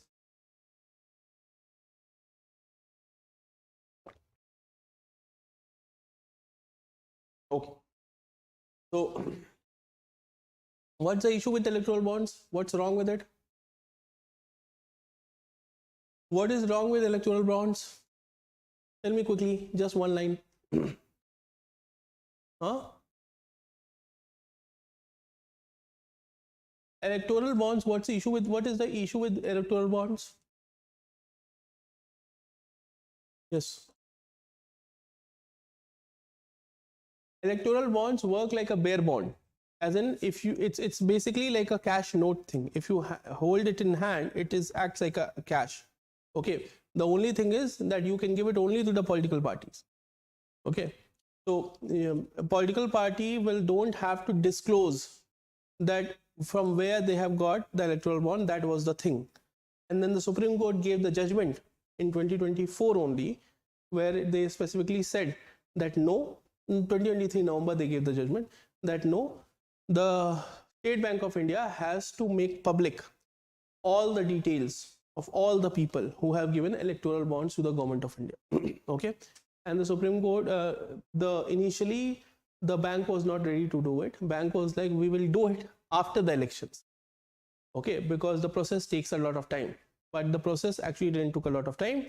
It can be done on Excel. I could have done it. It was so easy. Okay, so yeah, it would it would not have taken more than 3 minutes to compile the file. All you have to do is like takes column A and column C and realign them together. That's all what was needed to be done. But they said that it will take them 3 months and they will only release on June 30th. Okay. Court said, no, you do it by next week. They were forced and then they did it. And when they did it, Election Commission put the whole thing on the internet. And then it became one of our issue during the elections in 2024. Okay. That which party, which person, which part gave how much money to which party. The best joke which came out of this, because I always look for jokes only. That's why I do. The best joke happened with JDU, the party from Bihar, again, the awesome state. So what JDU said, that they got like bonds, electoral bonds worth rupees 10 crore. Okay. So every party was explaining that, okay, we got this bond because they like our work and this and that. Okay. Like for example, in Tamil Nadu, there was this party, this group who sell lottery tickets. So they gave a lot of fund to the government. Then there was one builder, Sujata Builders. They have given funds to almost all political parties. They were not a very big builder, but they were getting contracts all around India, even better than L&T. And everyone was thinking from last 5 years, who the hell they are? They don't have expertise, they don't have experience, but everywhere they are getting contracts. When this thing came out, then people are okay, fine. They are giving a part of that to the political parties. Okay. Now, there was one specific party called as JDU. JDU got electoral bonds worth 10 crore. When it was asked to them that who gave you the bonds, they actually gave a note in written which said that we don't know. One morning, there was someone who left an envelope in front of our office in Delhi. We opened the envelope, there were bonds for 10 crore. So we encashed it. Thank you. That was their reasoning. Do you know anyone else who has given you 10 crore rupees without a reason? Do tell me also. I want to know such people. Okay. So issues concerning the political parties, opaque political financing, regulation of political parties. This is very important. The second point, regulation of internal regulation, internal working, as well as you can write the internal regulation of political parties. You can rewrite it as internal working and regulation of political party. Internal working and regulation of political parties. Now, this is very important. I'll just explain. I'll take up 5 minutes to explain this. This is not written here, but this can be asked. Because look, in democracies, it is always talked about the inner party democracy. Okay, inner party democracy. Inner party democracy and unicorn, something in common. Guess what?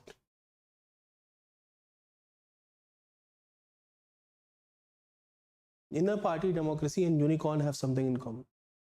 Everyone want to see them, but it's not there. Okay, so like we discuss, I'll just explain it with the inner party democracy. It's like unicorn. Okay, now understand this thing. I'll just explain how it should work. For example, in United States, the idea is very simple. Like in United States, suppose there is a Democratic Party. Okay, what the Democratic Party will do is, and there's a Democratic Party and there's a Republican Party. Now there are other parties also, but they are so small that it doesn't really matter. Even not only in the presidential election, but even for the National Assembly election, that is a Congress election for congressman and congresswoman, representatives, which is equivalent to the MPs. So how election happens? For example, there is one seat which is the Southern District of New York. Okay, this is a random name of one of the, for example, New Delhi is a constituency in India. Okay, for example, Imphal is a member MP constituency in India. As in New York, same way, in New York there is a Southern District of New York City. It's a constituency. Now suppose this is the shape of Southern District of New York City. Fine. How it will work? Now, Democratic Party will do a internal election. So all the district level members of the Democratic Party will gather. Two or three or four or how many of those members want to contest election, they will say that I want to be the candidate of the Democratic Party. Only the members of Democratic Party will vote, and whoever will win by first past the post, whosoever will get the maximum votes, they will become the Democratic Party candidate. Similar thing will be done in Republican Party. Okay, and they will also get their candidate. Now, Republican Party have different method. You might hear about when the elections will happen next time, that the caucus and the assembly. But those are two detailed things. You don't have to know that for now. Okay, for example, when they actually vote in a box, they are in a meeting. When they gather and they raise hands, they call it caucus. But again, that is too detailed thing. You don't have to. So what they are doing is, they are doing internal election to even select the candidates, and then those candidates contest election between each other, where all the citizens or the resident citizens of the New York will participate and vote, right? And that is how the representative of the Southern District of New York City will be elected, right? This is what is done. Now, how it is done in India? In India also, the initial process was very similar. If you will see, even in the Pune Pact in 1932, when seats were reserved for the scheduled caste and scheduled tribe for the first time, it is because the Pune Pact only the seats were reserved, and that same 15% and 7.5% is reserved even now. So when it had to be decided, if you already remember, initially they were asking for separate electorates, and then they finally decided, okay, we'll do in general electorate. So over there also in 1932, this was a very big question that, okay, fine, suppose this is not Southern District of New York, this is some Indian district. Okay, you now have to, this is an Indian state, Indian constituency, which has been already declared reserved for the scheduled caste community. Now you have to choose scheduled caste community members only. Okay, this is scheduled caste sheet, and so whether it is the Congress party or the BJP party, okay, they have to have the scheduled caste candidate only. Now, Ambedkar gave a rule, very easy rule. Ambedkar said the same thing should be followed here also, that all the first internal election should happen between the scheduled caste people only, that who the scheduled caste people want their candidate to be. Then 1, 2, 3 people must be selected among them, and then the general population should choose among them. That is how it should be done. So in a way, it is not as if we are unaware of inner party democracy, but we don't use it. That's it. Right? Now, this is the initial electoral voting thing, which is important. The another part of political party which is required, and because I haven't taught you political party separately, so I'm teaching part of that here itself, is the working of the political party. Now, to understand the working of the political party in India, you need to understand the working of the Congress. Okay. Now, when we are talking about the Congress and the working of the Congress, have you ever heard about CWC? Have you ever heard about CWC? In news or somewhere, there's a meeting of CWC. No? Yes? Have you ever heard about this word? Congress Working Committee.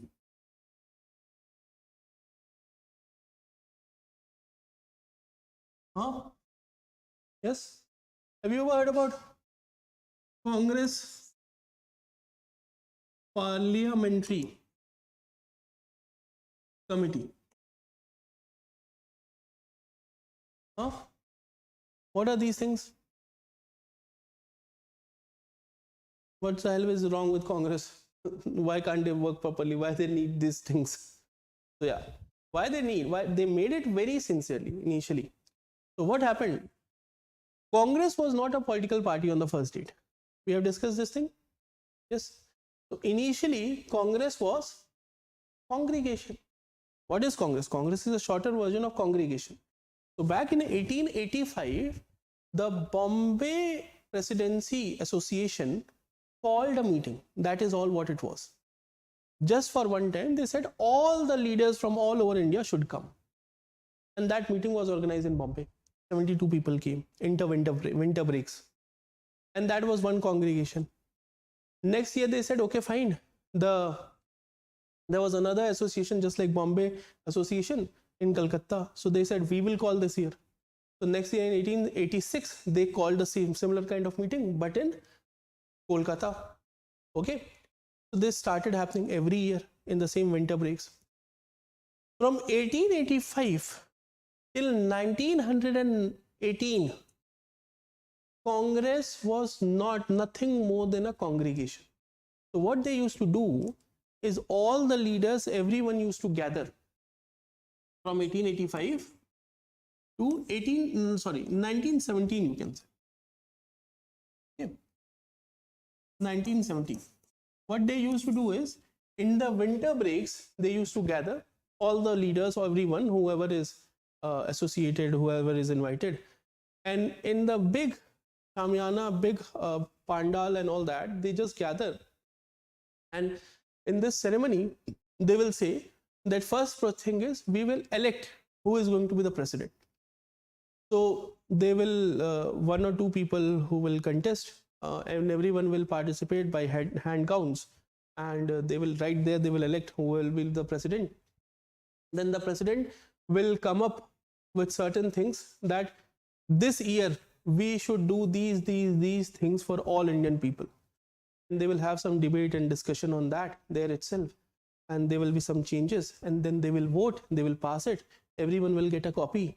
Okay, that this year we will make sure that we work more for farming community. This year we make sure that the people should enlighten more about the concept of nationalism, these kind of things. Every one member will take a copy of it and go back to his house, his city, and try to implement it. Done, nothing else. That's it. Okay, this is all what Congress was. When Gandhi came in, okay, Gandhi pushed it further. And before Gandhi, Annie Besant and Tilak, they were of the favor that this is not enough. Because we meet once for 5 days and then we expect that everyone will listen to us. This will never happen. So we need proper institutionalized approach. we need our representative active on the ground on each and every day. Okay, so picking up from the Irish Home Rule Party, they initially they made a Home Rule in India, Home Rule League in India, and from that they picked up the Congress thing, or Gandhi picked up the Congress thing. And during the non-cooperation movement, they said that we will now open a district level committee. Okay, district level committee of Congress. Okay, district level of committee of Congress in all city in all of India.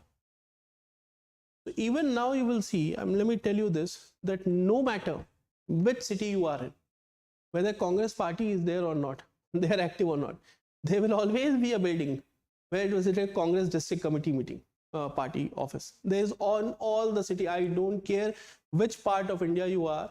If there is wherever you will find a district magistrate's office, within 2 to 3 kilometers of that district magistrate's office, you will find a Congress district committee office. Because it was done back in 1919, 1920, district level thing. Now they made a district committee. So, and then they said, Gandhi said, but this is also not enough. We need 15 people to handle day-to-day national level issues. So now they made Congress Working Committee, which consisted of 15 people in 1920 for the first time. They will handle day-to-day activities of what Congress stance is going to be. Okay, like if government has passed a new law, they will then say, okay, what our opinion is and all that thing. Okay, so now they have district committee. When they have district committees and the Britishers have all the provinces, so on and above the district committee, like for example, on the bottom there was this Congress district committee. Above the district committee, they made the Congress provincial committees. Okay, every province will have many districts. Okay, now above the Congress provincial committees, they made the Congress Working Committee. Okay, and they said that in the Congress district committees, all the Congress members of the district will participate, and we will contest, and by the first past the post system, the Congress district president will be elected. This Congress district president will represent the district in the Congress provincial committee. Suppose a state district like UP is there. In UP there are 75 districts. So in this meeting there will be 75 people. Now they will do an election among themselves. So a person will be provincial Congress president. That person will then go into the Congress Working Committee. Back in the day, there were 15 provinces of Britishers, and that's why Congress Working Committee had 15 members. Fine. Now, presidential election will be different. Presidential election, wherever it will, that annual session will happen, over there the election will happen, and from there the president will be elected. And the president then will sit on the top of these people. So this is actually very similar to the American presidential election model. This is how American presidential elections happen. Okay, the president's election happens separately, and the legislative assembly or the national Congress election happens. So this was developed. This was being done by Congress when they were not participating in the elections. Between 1920 and 1934, this was done. This whole model. In 1934, then Congress said that we are now an election. We will participate in election now. Okay, this model was continuously used till 1939, this process. After 1939, since the World War started, and then in 1940 all the Congress members were arrested, elections were not able to happen till 1946. In 47, 48, 49 also, up to certain years, elections happened, but subsequently it was seen the same thing started happening. And this process was never followed. Even recently in 2023, the Congress did the elections, and when they were doing the election, they got to know that the district level voter list which they had not updated since 1971. This is what Shashi Tharoor was one of the candidates.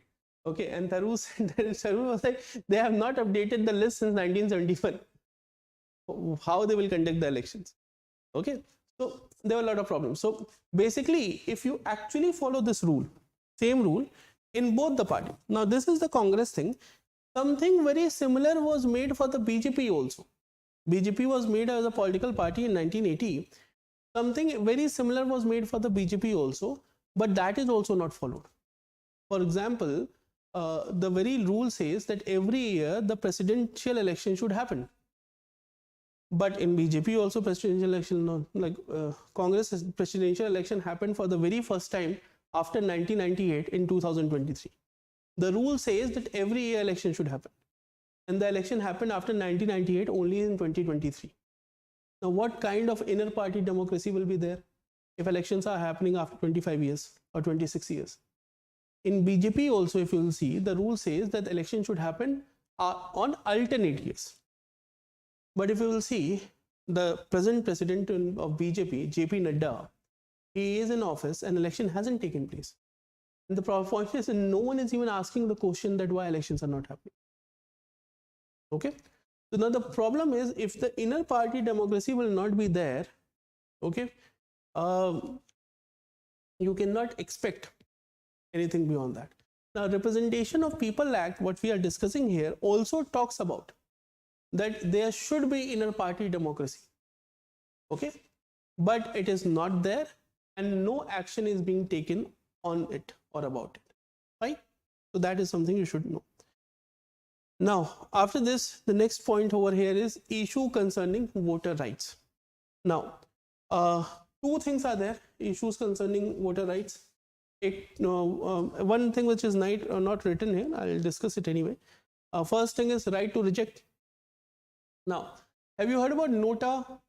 None of the above, NOTA thing? Yes.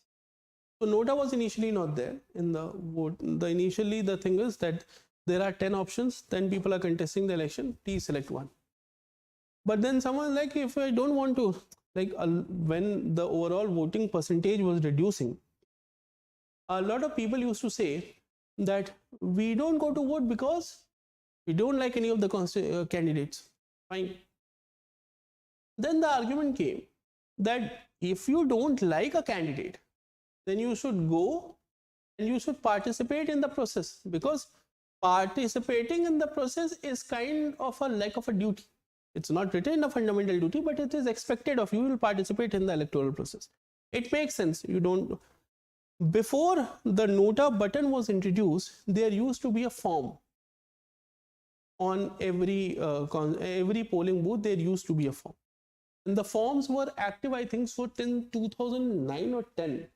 That you can actually go on a booth and you can tell them that I don't want to vote because I don't like any of the candidate. So can you please give me the form? And you fill the form and submit it. But then your identity goes out that, okay, you are that person who is not filling, no voting.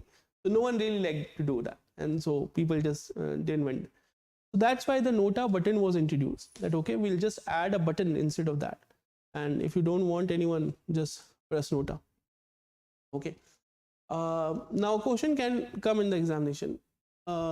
Is opting for NOTA a good thing or bad thing? Is opting for NOTA a good thing or bad thing? You are surely recording your presence, you're recording your like participation in the process, that's a good thing. But you don't consider anyone to be capable, what you are, anarchist. So like then you should only participate. If you cannot participate, you should support either one or the other person. Okay, yes, that's true that you will not get the best person to represent you, but the best person to represent you is you only. Then you only participate in the elections. You are also not doing it. Then what's the fun in going for NOTA? At least vote someone. Okay, that is also an argument. There is no correct answer to this, whether going for NOTA is correct or not correct. That is an ongoing debate, but you should just know this thing. Now, right to reject is also then introduced.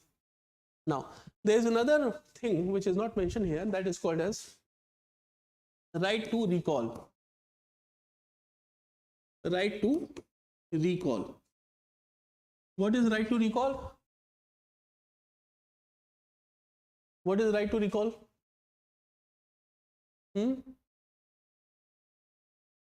No idea. What is right to recall? Any clue? No clue. So basically, the right to recall thing is this, that in US California it has been introduced that suppose you voted a person, that person is in office, but that person is not doing anything. It happens many a time. There's an ongoing joke also, not now, but I think so in the last election, 2019 to 2024, Sunny Deol, the movie actor, was also a member of parliament from Gurdaspur district in Punjab. So BJP made him a candidate and he won the election. And within few years, he stopped going to his constituency. He was living in Mumbai. He was like, I don't go there. So people hated him. His father also did the same thing. Dharmendra was a member of parliament from Barmer in Rajasthan. And he also did the same thing. He just said, okay, I won't go. Don't feel like. And when he did that, a lot of people posted on the walls in the city that our MP has been lost. If you find him, please return him. Okay, so that was going on in many ways, and that happens a lot of time. Many a time, like a lot of movie stars or the people from different fields do become member of parliaments. For example, Govinda became a member of parliament in the year 2004 or 2009. I'm yet not sure, but either 2004 or 2009, Govinda, the movie actor, became a member of parliament, and then he just stopped because he didn't like the work. So what you will do? The 5 years are going to be wasted, frankly. That's the problem. So in US, in California specifically, they introduced this law, right to recall, that if you feel like, okay, that the member of parliament or your representative is not working properly, then you can put a limit. In United States, it's 10,000 people.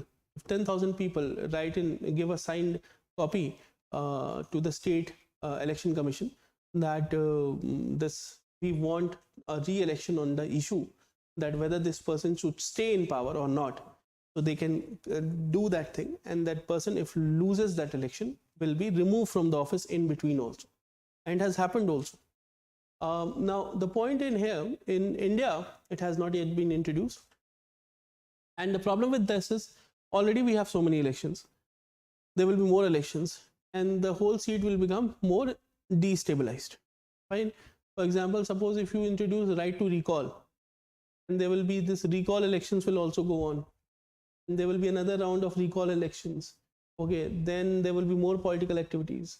Already there is a lot of political activities. We don't want more. Okay, so this is not introduced. If you people have seen Big Boss, the show. You won't accept it, but I get it. Yes, Amit, you haven't seen Big Boss? No, really? You have seen Big Boss? Yeah, he is looking towards you with this amaze, like, huh? Really? Zimik, you haven't seen Big Boss? You watches Big Boss.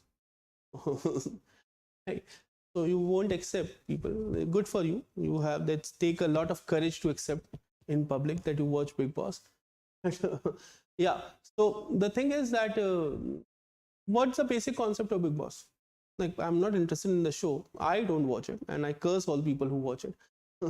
But what's the basic concept of Big Boss? Some random people doing random daily stuff, and you are watching it. Okay, that's what you do. Now, understand that what news channels also do.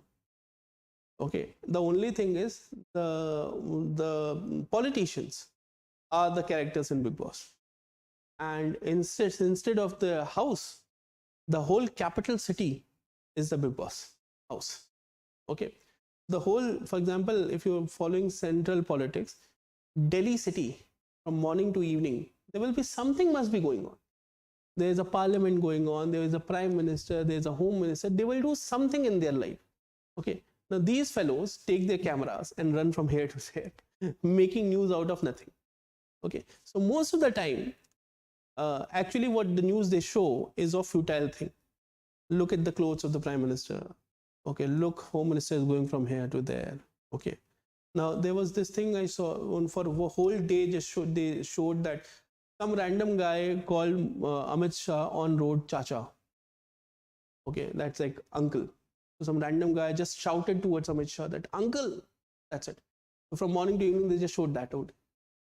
Okay, so basically that's a big boss thing. Okay, so already everything is about politics only. Okay, there are a lot of other news also beyond politics which is required. Okay, for example, even the health system in India, the education system in India, okay, the road, what is going on, all this is beyond politics. Okay, it is connected with politics, but it is not directly politics. But those things are not discussed. What is discussed is these characters. Okay, and that is not essential. That is what Big Boss does. You don't discuss the issues, you discuss the people, and which is a futile exercise. Okay, so from next time, if you're watching Big Boss, try to understand the difficulties between people. You will stop it. You will hate the show. Hey, so the next thing is the voter privacy. Okay, the act is considered to be inadequately addressing the voter privacy, potentially leading to its issues like voter intimidation and vote buying. What is the issues of voter privacy in India? Any idea? Anyone? Do India has an issue of voter privacy? Yes or no? Do India have an issue of voter privacy? Okay. How elections happen in India? Suppose there is a MLA election. So there will be booths. You know, you people have voted, no? Once, twice, yes. Never? Anarchist? So you don't like the system or what? Sorry? You don't? Okay, you're not there at home. Fine. So please vote whenever you can. Samik, you have voted. You also didn't. But she was like, I won't even answer. Okay. Please vote, people. Okay. I vote. I did vote this time. The guy I voted he lost. But yes. But yeah.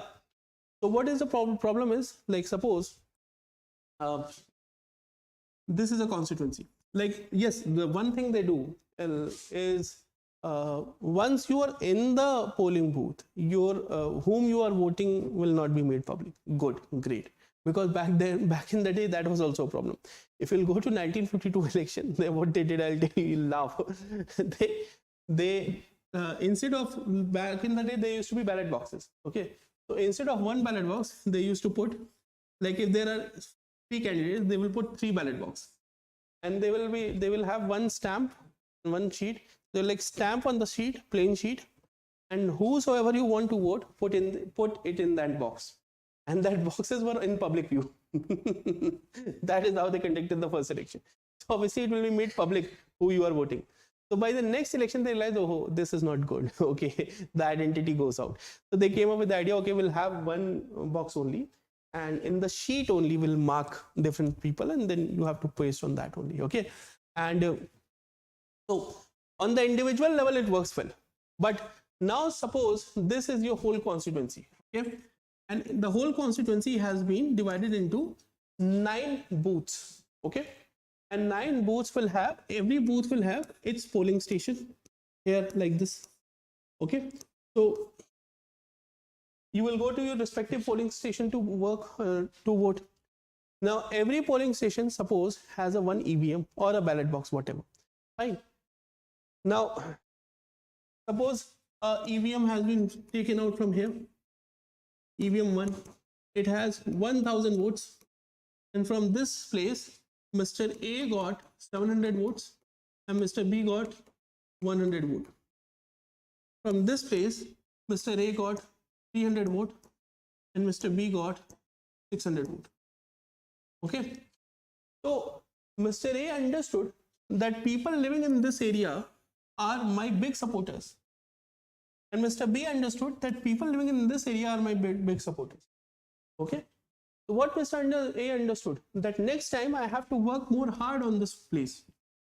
Okay, or suppose Mr. B understood that no way, I have 2 less vote over in booth A.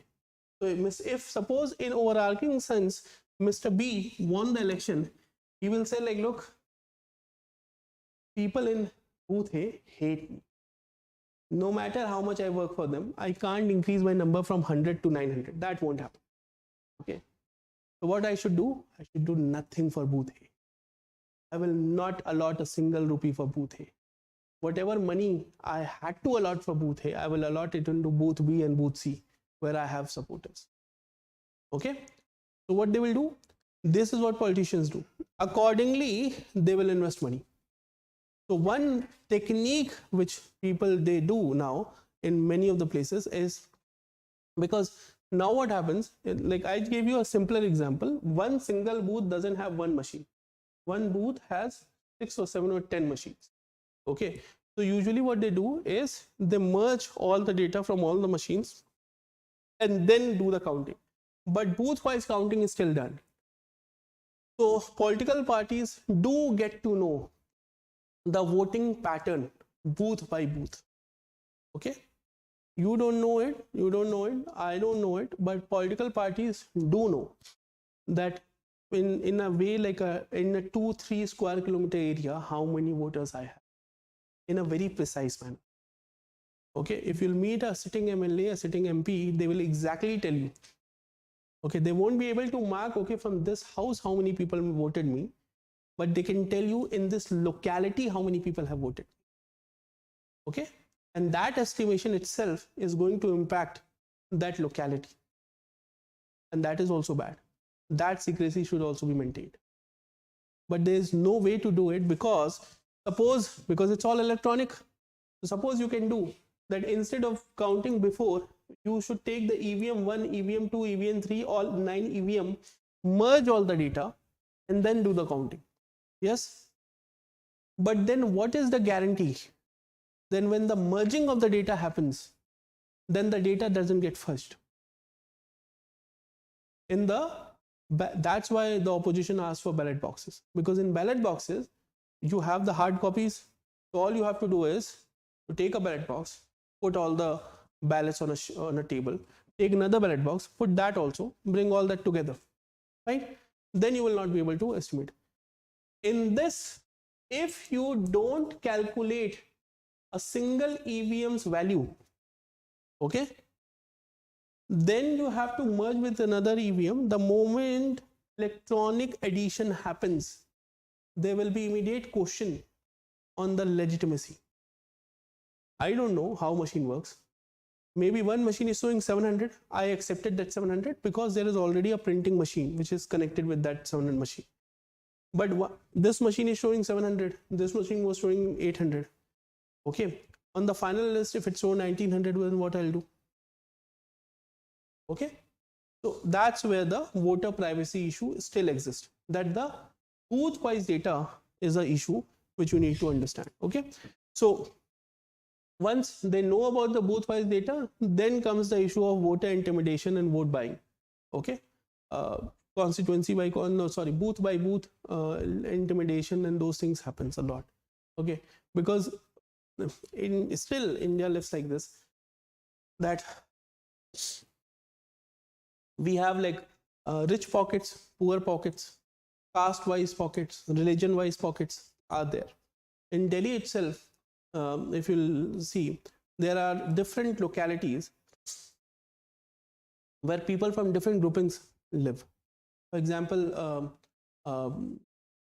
you will find more people from northeastern states living in South Delhi than in North Delhi. Yes. So that division happened. You will find a lot of Afghani people living in Lajpat Nagar. Okay.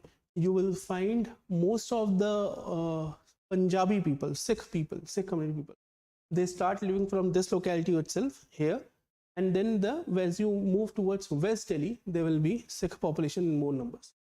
Okay. Then you can again divide it on the economic lines, that the southern part of Delhi is economically more well-to-do than the northern part of Delhi. and surely much well to do than the northeastern part of the Delhi. Okay, so there is an economic division, there is a caste division, there is a religion division, there is a ethnicity division. All that division is right there for everyone to see. Now, if you can identify them booth wise, then accordingly political parties start intimidating them, and that's where the voter privacy issue comes in, and that happens in all the places. Okay, yeah, so got it. Next topic, disqualification of legislators in India. What are the major grounds of disqualification? First, disqualification issue comes from the conviction on certain offences. We have already discussed this thing, Lily Thomas case, Union of India. Then the defection. So basically, defection issue is very interesting. We have discussed this thing up to a certain extent. I've given you the example in one of the lectures called as the famous Aya Ram Gaya Ram thing. I'm not remember. SIMI, you don't remember. Okay. Now, what happened is the correct way of running a parliament is this only, that every parliamentarian should be allowed to make a decision on using their own head. Okay, whether they want to vote or they don't want to vote. Now, but if you do that, every parliamentarian will start bargaining with their own political party. How the hell you are going to run the government then? Okay, and this used to continuously happen for a very long period of time. Okay, and so in 1988-89, you will see Rajiv Gandhi government brought the 10th schedule of the Indian Constitution, which defined that if you are going to leave a political party, you have to leave your elected office also. Because when you contest a seat, okay, as on the ticket of a political party, as a candidate affiliated to a political party, then some of the votes are yours, as in few people and they vote you.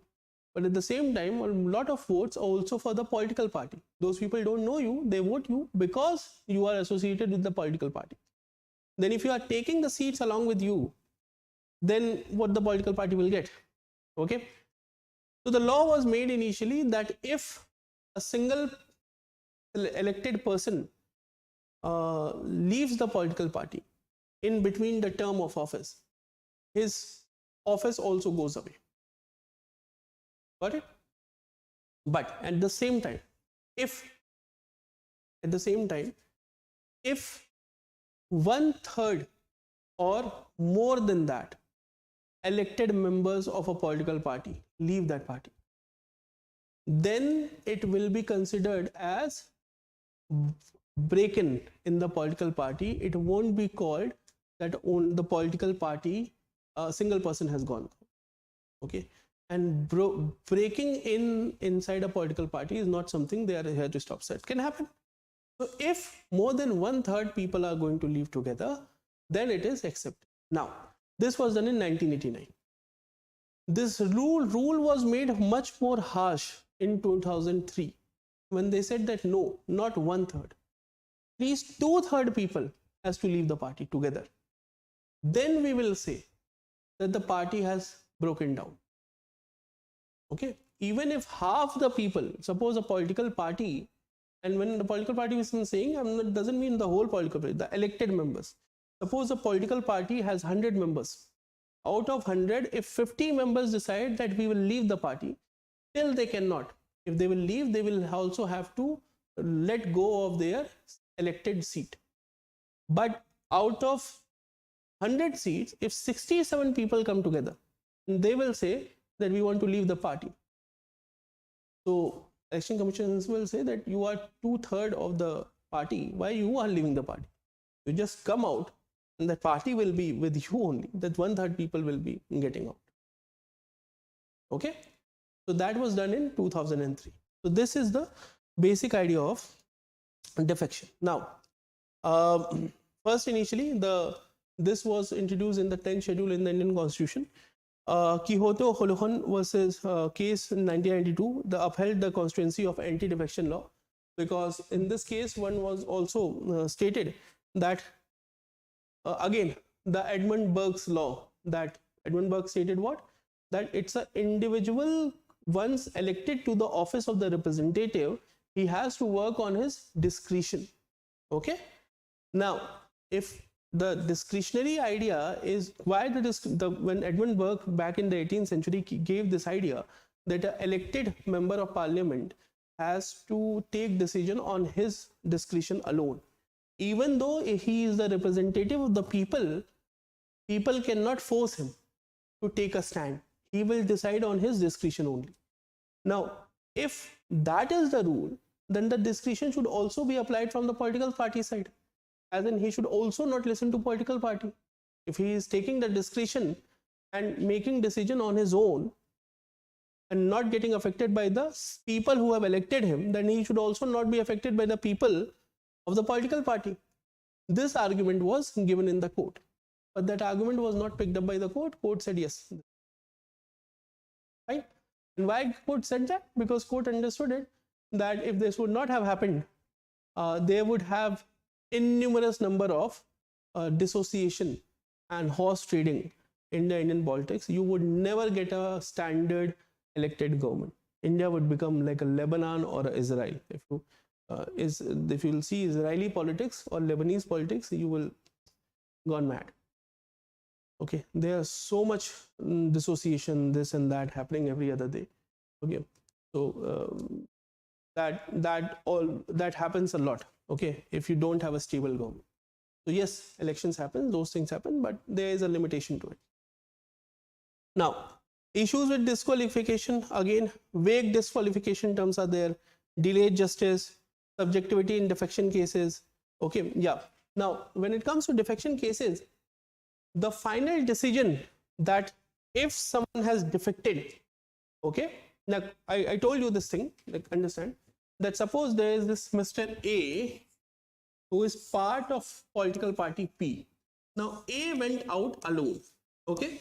So as per the 10th schedule, Mr. A's constituency or his right to represent that constituency should go away. Right? Yes, this is the law. But this has to be looked in by the Speaker of the House. That is the Parliament Speaker. And he will make the final call. So what happens, sometime it can happen that suppose in the Parliament, one party has 271 seats.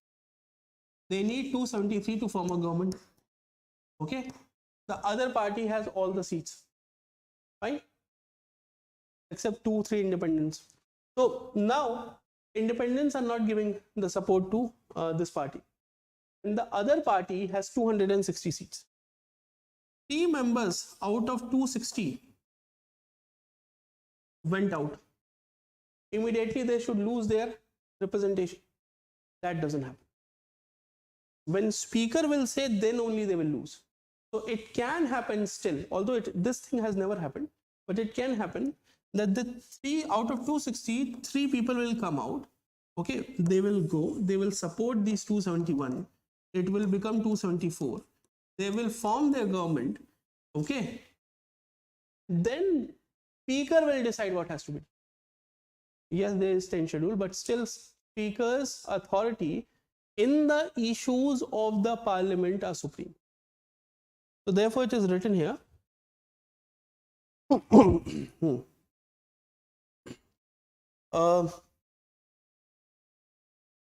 The authority of the Speaker to decide on defection cases can lead to the subjective judgments, raising concerns about impartiality. Okay. One recent example is in March 2023, Rahul Gandhi was disqualified from the Lok Sabha following a conviction in a criminal defamation case. That call has to be made by the Speaker, and he made that he has to be disqualified. He could have made that in the previous examples. The speakers usually made the decision that, okay, fine, we'll wait for 3 months. You go and you confirm it from the High Court. Okay. And if you don't get the bail, then we will remove you. But in this case, the Speaker immediately said that he will be disqualified. Okay. Yeah. What are the proposed reform? One reform was proposed by no one else but the Prime Minister himself. The Prime Minister came up with this, this whole thing that, and this was a very good idea, but the problem was if you will follow what he initially decided, what he initially recommended, half of the people will stop fighting elections itself. So what he recommended is that you should have a different tribunal, just like you have a central administrative tribunal, as in like issues related to administration and the officials of the central government. There is a different tribunal. You don't have to go to the High Court, Supreme Court and all that. You just can go to a tribunal that they will pace up the whole process and resolve the issue as soon as possible. So he said we should have a tribunal for the MP, MLAs and all the elected representatives. All your cases, whatever case it is, will directly go to this tribunal. Okay, if you have a murder case, if you have a rape case, if you have a kidnapping case, if you have a corruption case, everything will go. If you are an elected representative, it will directly go to this tribunal. This tribunal doesn't have a lot of work. It is focused on UK only. So within a month, it will decide. Either you are involved in it or you are not involved in it. If you are not involved in it, continue with your office. If you are involved in it, go to jail. Over. Fine. It's a quick way of doing it. The problem is, more than 50% of the elected representative have cases against them. If you make such a tribunal, okay, they will never pass such a tribunal, because if you ask them, okay, with the assurance that you won't tell anyone, they will tell you that they have done more crimes than what people know. Right. So basically, if you make it, and they only live happily because they know that judiciary is slow. If the judiciary becomes fast, all will go to jail. So speedy trial was one of the options which is there, but it won't be implemented.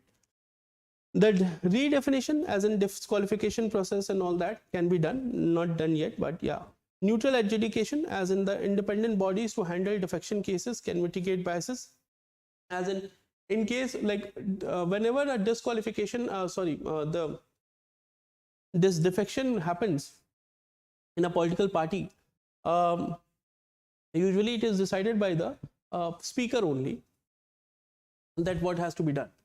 But it is considered that a separate body can be made to decide these issues. If that will be done, then maybe the problem of speaker being called biased, that will be resolved. But this has not happened yet, and we just don't know if it will be done in future or not.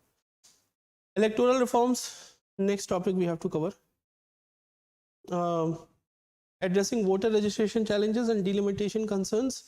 Challenges in domestic voter registration, these are standard thing, you can read it. These are some of the, all these three things: challenges in domestic voter registration, inclusion of non-resident Indians, and delimitation and gerrymandering. These are standard things you can read. You know about gerrymandering, we have discussed that. Yes, gerrymandering. We have discussed gerrymandering. Yes, we have. Yeah, I don't remember. Oh, hi. We have discussed gerrymandering. Yes or no? No? No. We have not discussed gerrymandering? No? Okay, fine. 2 minutes back, I told you about this thing. Like suppose Mr. B knows that in booth A, no one likes him. Okay. Now imagine Mr. B became the chief minister. Okay, he lost in this booth, but everywhere else he won. He became the MLA and then he also became the chief minister. Then what he can do? Before the next election, he will redraft the shape of the constituency itself in such a manner that this booth A will be out of the constituency itself. Now he will win easily. Right? This is called as gerrymandering. So basically, this is a constituency. This is also a constituency. This is also a constituency, and this is also a constituency. Okay. There are 4 candidates. Candidate A has his support base in this area. Okay. Candidate B has a support base in this area. Candidate C has a support base here also, and here in this whole region. Fine. And candidate D has its support base in this area. Right? Fine. But the constituencies are such that here, if Mr. B will contest from here, he will lose. Here Mr. A will win. Here Mr. D will win. Mr. C is so powerful that he can win in this constituency also, this constituency also, and this constituency also. Okay? Yes? But Mr. C can only fight from one constituency. But his vote base is here also, here also. Right? So what they will do? Mr. B has support in all 4 constituencies, but he will win nowhere. Right? Mr. B has support in all 4 constituencies, but he will win nowhere. Because he doesn't have like maximum support in any one constituency. So all the 4 will sit together. And they will say that why the hell these 4 constituencies? Let's remap the constituencies in the manner so that you also win somewhere, I'll also win somewhere, and you also win. So now maybe they will make the constituency like this.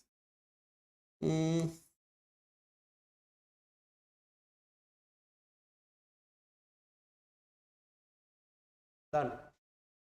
They just reshape the constituency.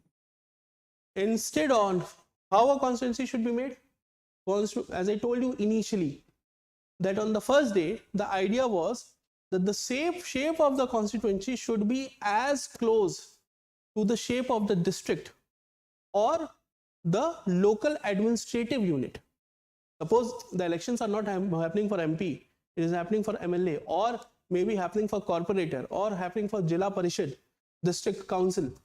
Then obviously every time you cannot overlap it on district. So you will try to overlap on the administrative unit because at ease of administration and all.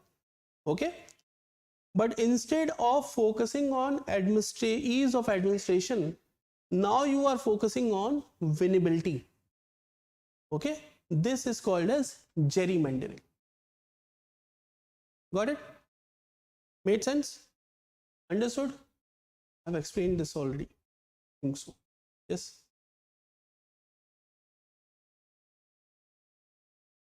Now, next rest points are easy. You can go through it. No issue in this. Next topic is election commission, election reforms in India. Okay. These also will just read it. Not much of an issue. So ambiguity in campaign finance laws, you know this. Transparency and accountability issue, there are names written here which you have to remember or try to remember. As for example, whenever it comes to transparency and accountability issue, always remember the name of Jagdeep Chokar, the point number 2. He is actually the guy who filed the case in response to which the Supreme Court gave the judgment that the electoral bond details have to be made public. This guy only filed that case, Jagdeep Chokar. Then Milan Vaishnav, we have discussed yesterday also about this guy. He extensively has worked on these issues. When crime pays, money and muscle in Indian politics. I just explain this thing, this one thing, and then I'll just go through these points, and then I'll explain you when money pays, money and crime, and how this is important. So we'll come back to point number 3 in a minute. Electoral bonds we have discussed already. Foreign funding. Now, one of a major issue which has happened is Government of India has made a law that if you are an NGO working in India and you are getting your funds from any international body, okay, you have to provide the details of every single penny you have received from outside. For example, there are many organizations. For example, Rockefeller Organization is there, Bill Gates Foundation, the Melinda and Bill Gates Foundation is there. Like that, a lot of foundations are there. If you are working for the greater good of the society, they do provide you funds. But government of India says that if you are taking money from international organization, you have to give us the record of every single rupee, how you are spending it, because we don't know. Maybe you are getting that money to do something else, maybe some terrorism in India, we don't know. So, and keeping record of every single rupee is very difficult. So this makes it more discouraging. They want to discourage NGOs from taking money from international organization. Okay, but at the same time, government of India has made this law that if international organizations give money to political parties, no worries, no one cares. Give them as much money as you want. No one will ask you anything. Fine. So Foreign Contribution Regulation Act 2018 had got an amendment which allowed political parties to receive foreign contribution. This change has sparked concern about potential external influence on domestic politics. Election Commissioner of India, S.Y. Qureshi, has flagged this issue, highlighting the risk associated with unregulated foreign funding in the political sphere. Fine. Then state funding of the election. This is a concept which has been again and again highlighted by Dinesh Goswami committee, Indrajit Gupta committee on state funding of election. For example, S.Y. Qureshi has also said this thing. The pros and cons I'll just explain. State funding of election does happen in few countries, like it do happens in Germany. So what is state funding of election? Any idea? State funding of election.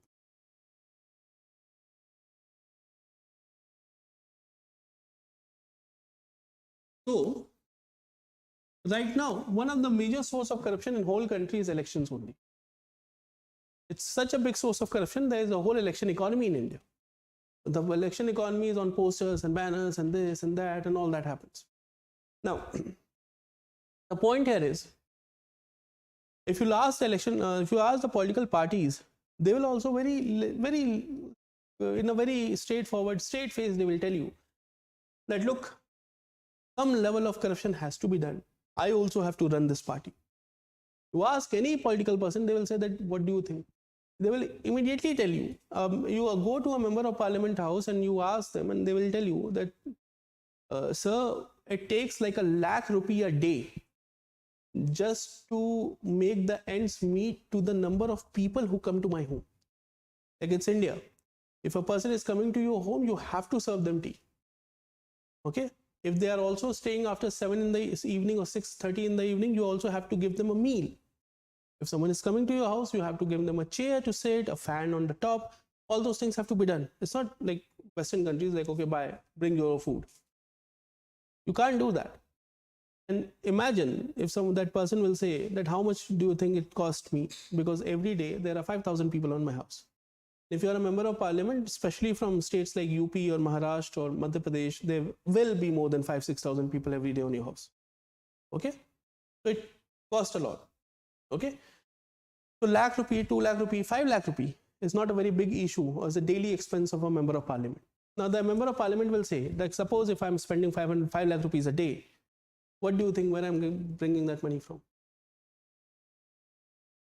There has to be corruption. What else I'll do? That's the argument they give. Now, one of the major solutions which has been suggested, that it all happens because you need money, because you have to run the political party. You have to conduct the elections and you have to spend money and all that. Now they are saying that, suppose we fix the amount.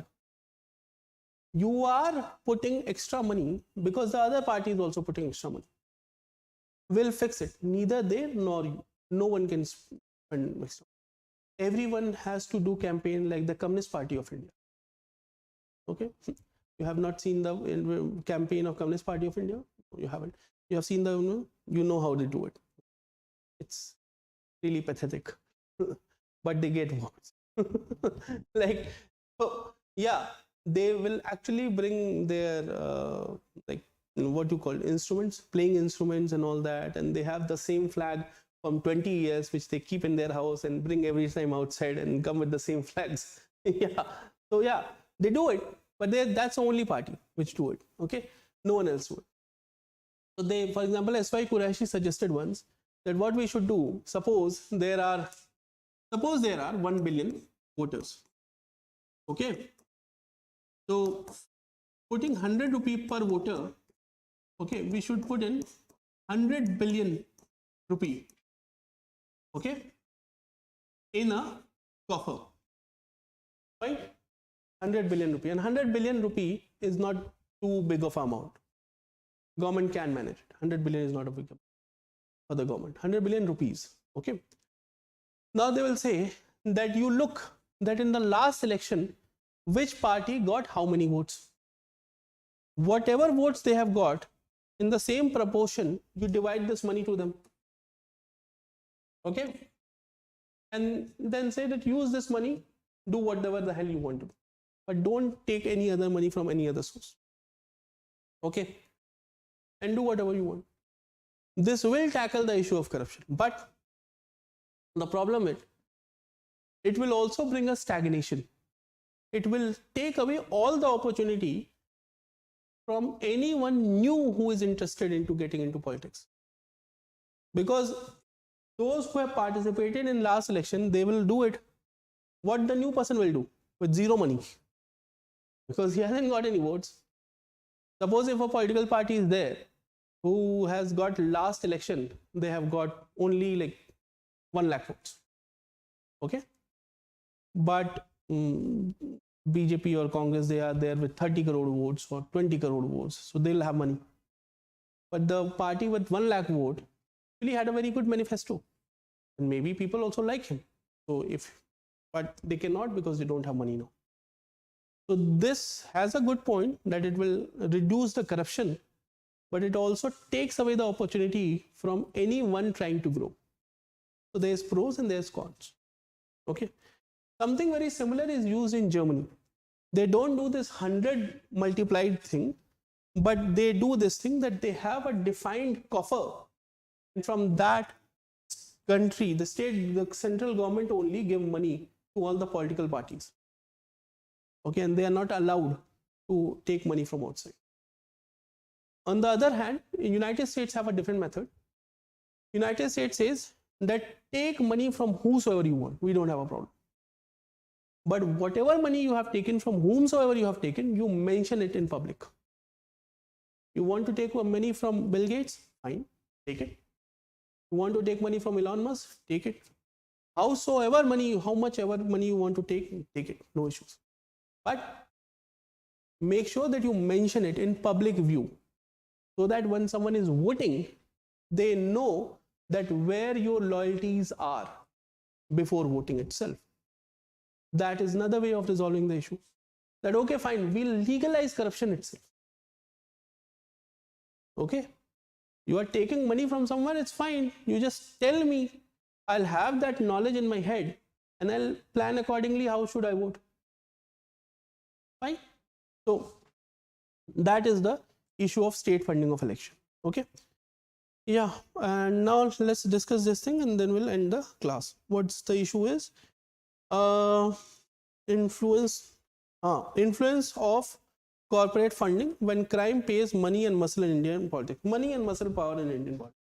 Now, you will see that over time in Indian politics, muscle power has increased very much.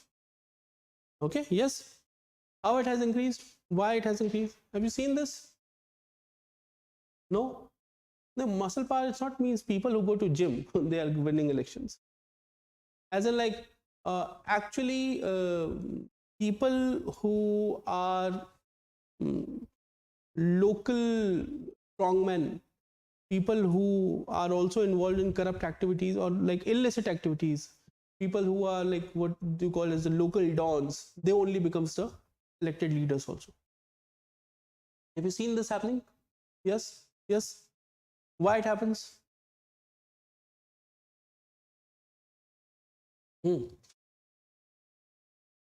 I'll explain. It has been explained in this manner that look, initially in 1950s and early 1960s, the leadership which we had after independence, it was good. It was small, but it was good.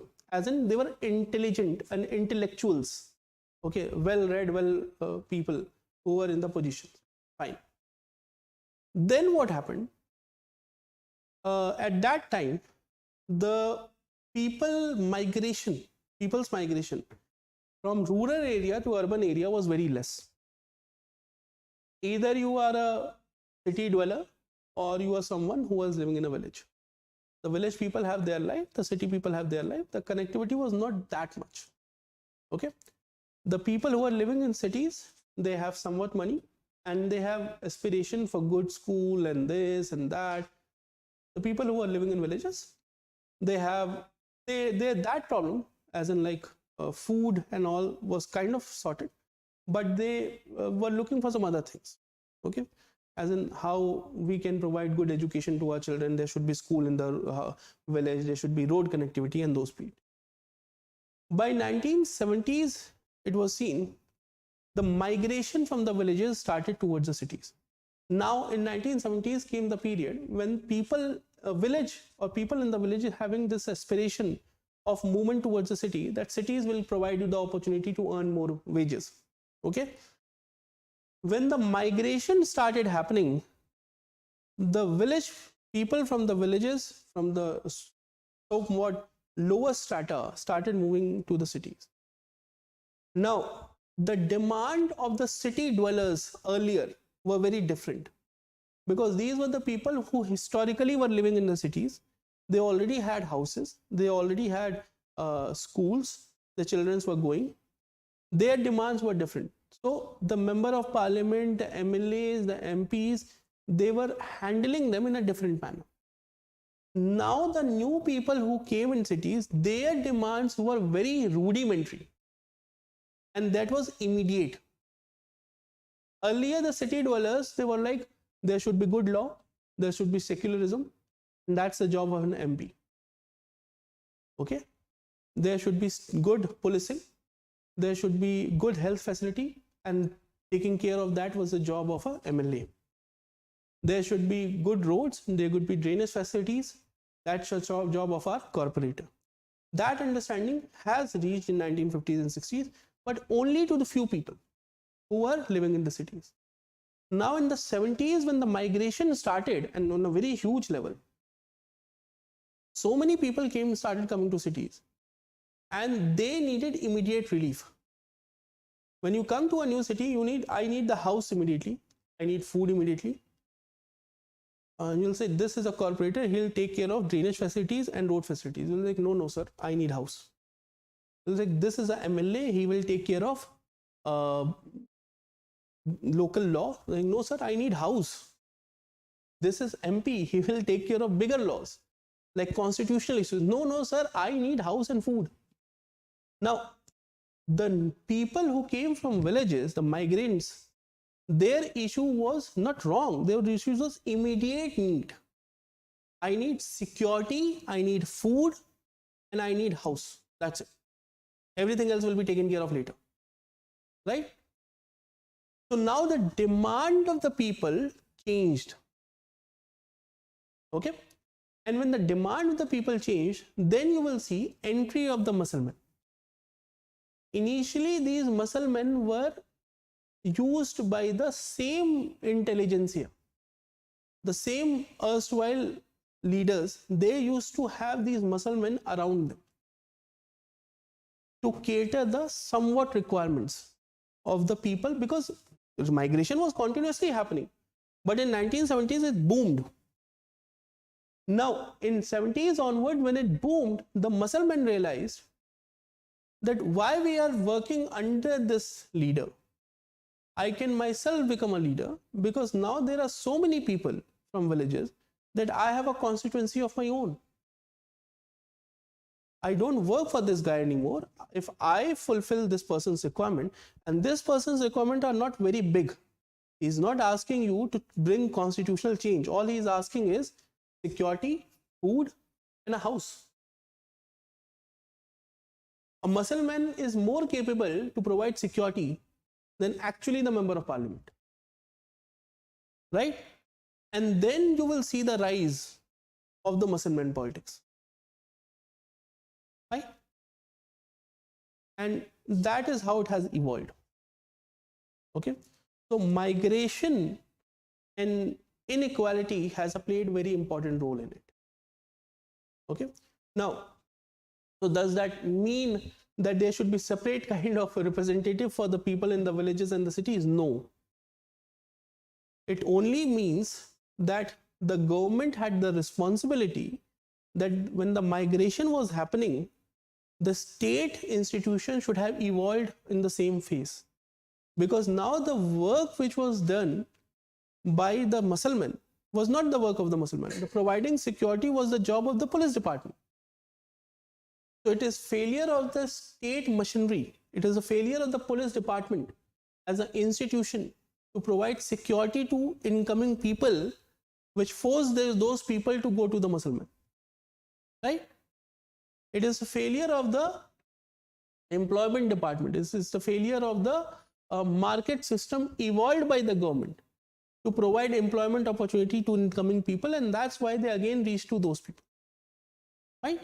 So ultimately, it's not, when one will say, by the way I built the argument, we can say that, are you saying that we should have different representative for different people, village people and city people? No.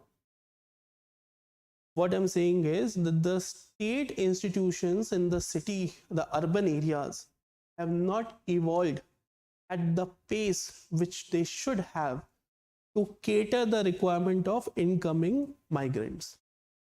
And that is the reason for transformation of the character of the legislatures in India.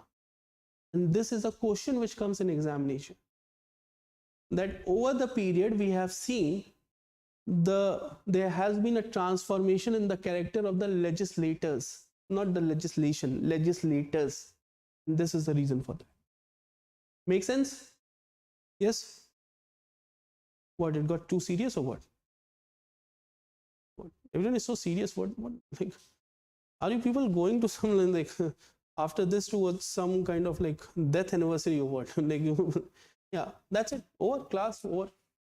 Any queries? Walter? Yeah, you guys, any queries? Now you people are looking happy. Yeah. It made sense now? 5? Yeah, sure.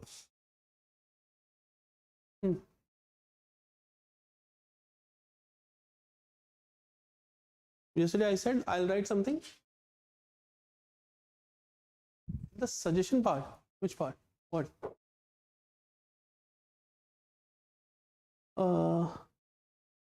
22nd Law Commission. Yeah. I haven't seen. Wait.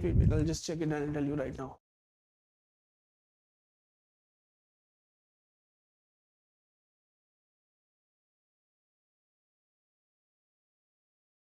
What page number is it? 191.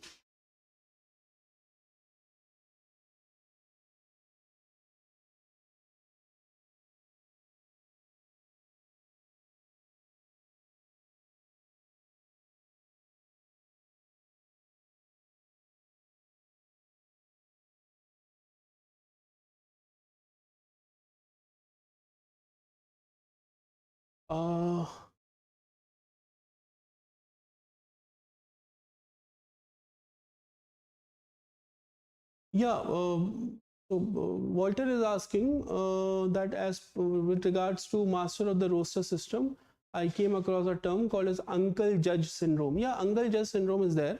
Uncle judge syndrome is nothing but the basic idea that which happens in judiciary a lot, that my uncle is a judge, so I'll become a judge.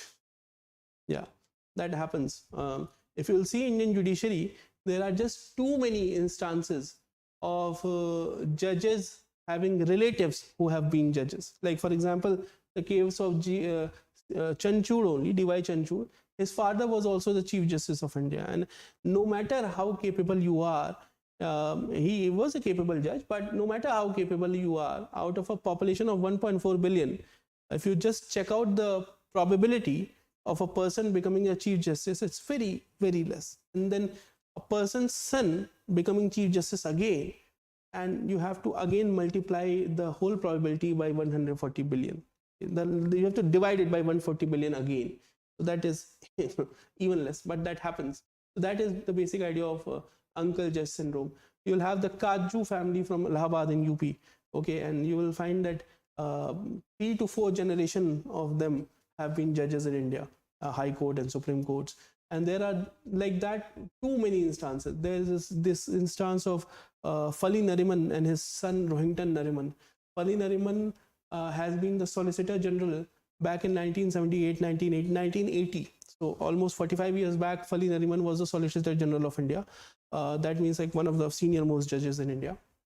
And then you will see his son became the judge of the Supreme Court. So again, that connectivity of very big lawyer. Like Fali Nariman was such a big lawyer that the judges also used to call him sir only while the hearings were going on. And his son was the judge and he was a lawyer at the same time. Okay, so that used to happen. So that is all example of Uncle Judge syndrome. Just give me a sense. I'll just check this thing.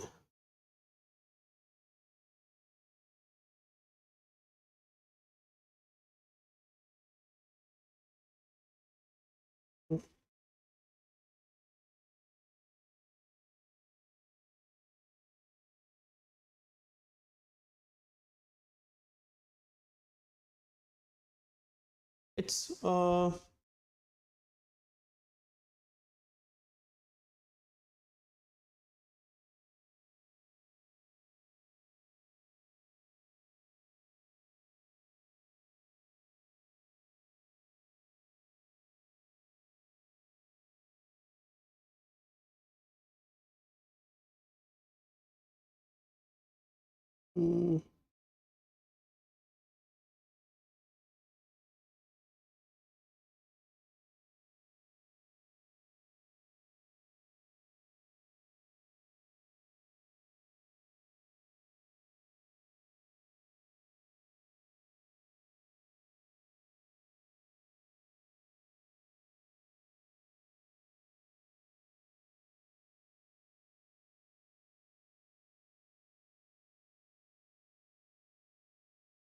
it's fine. It's 20-second only.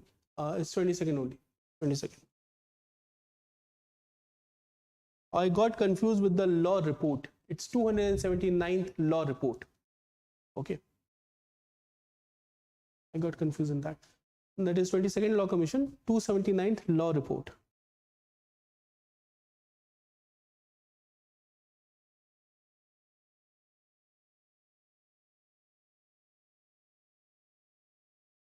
Any other queries? No?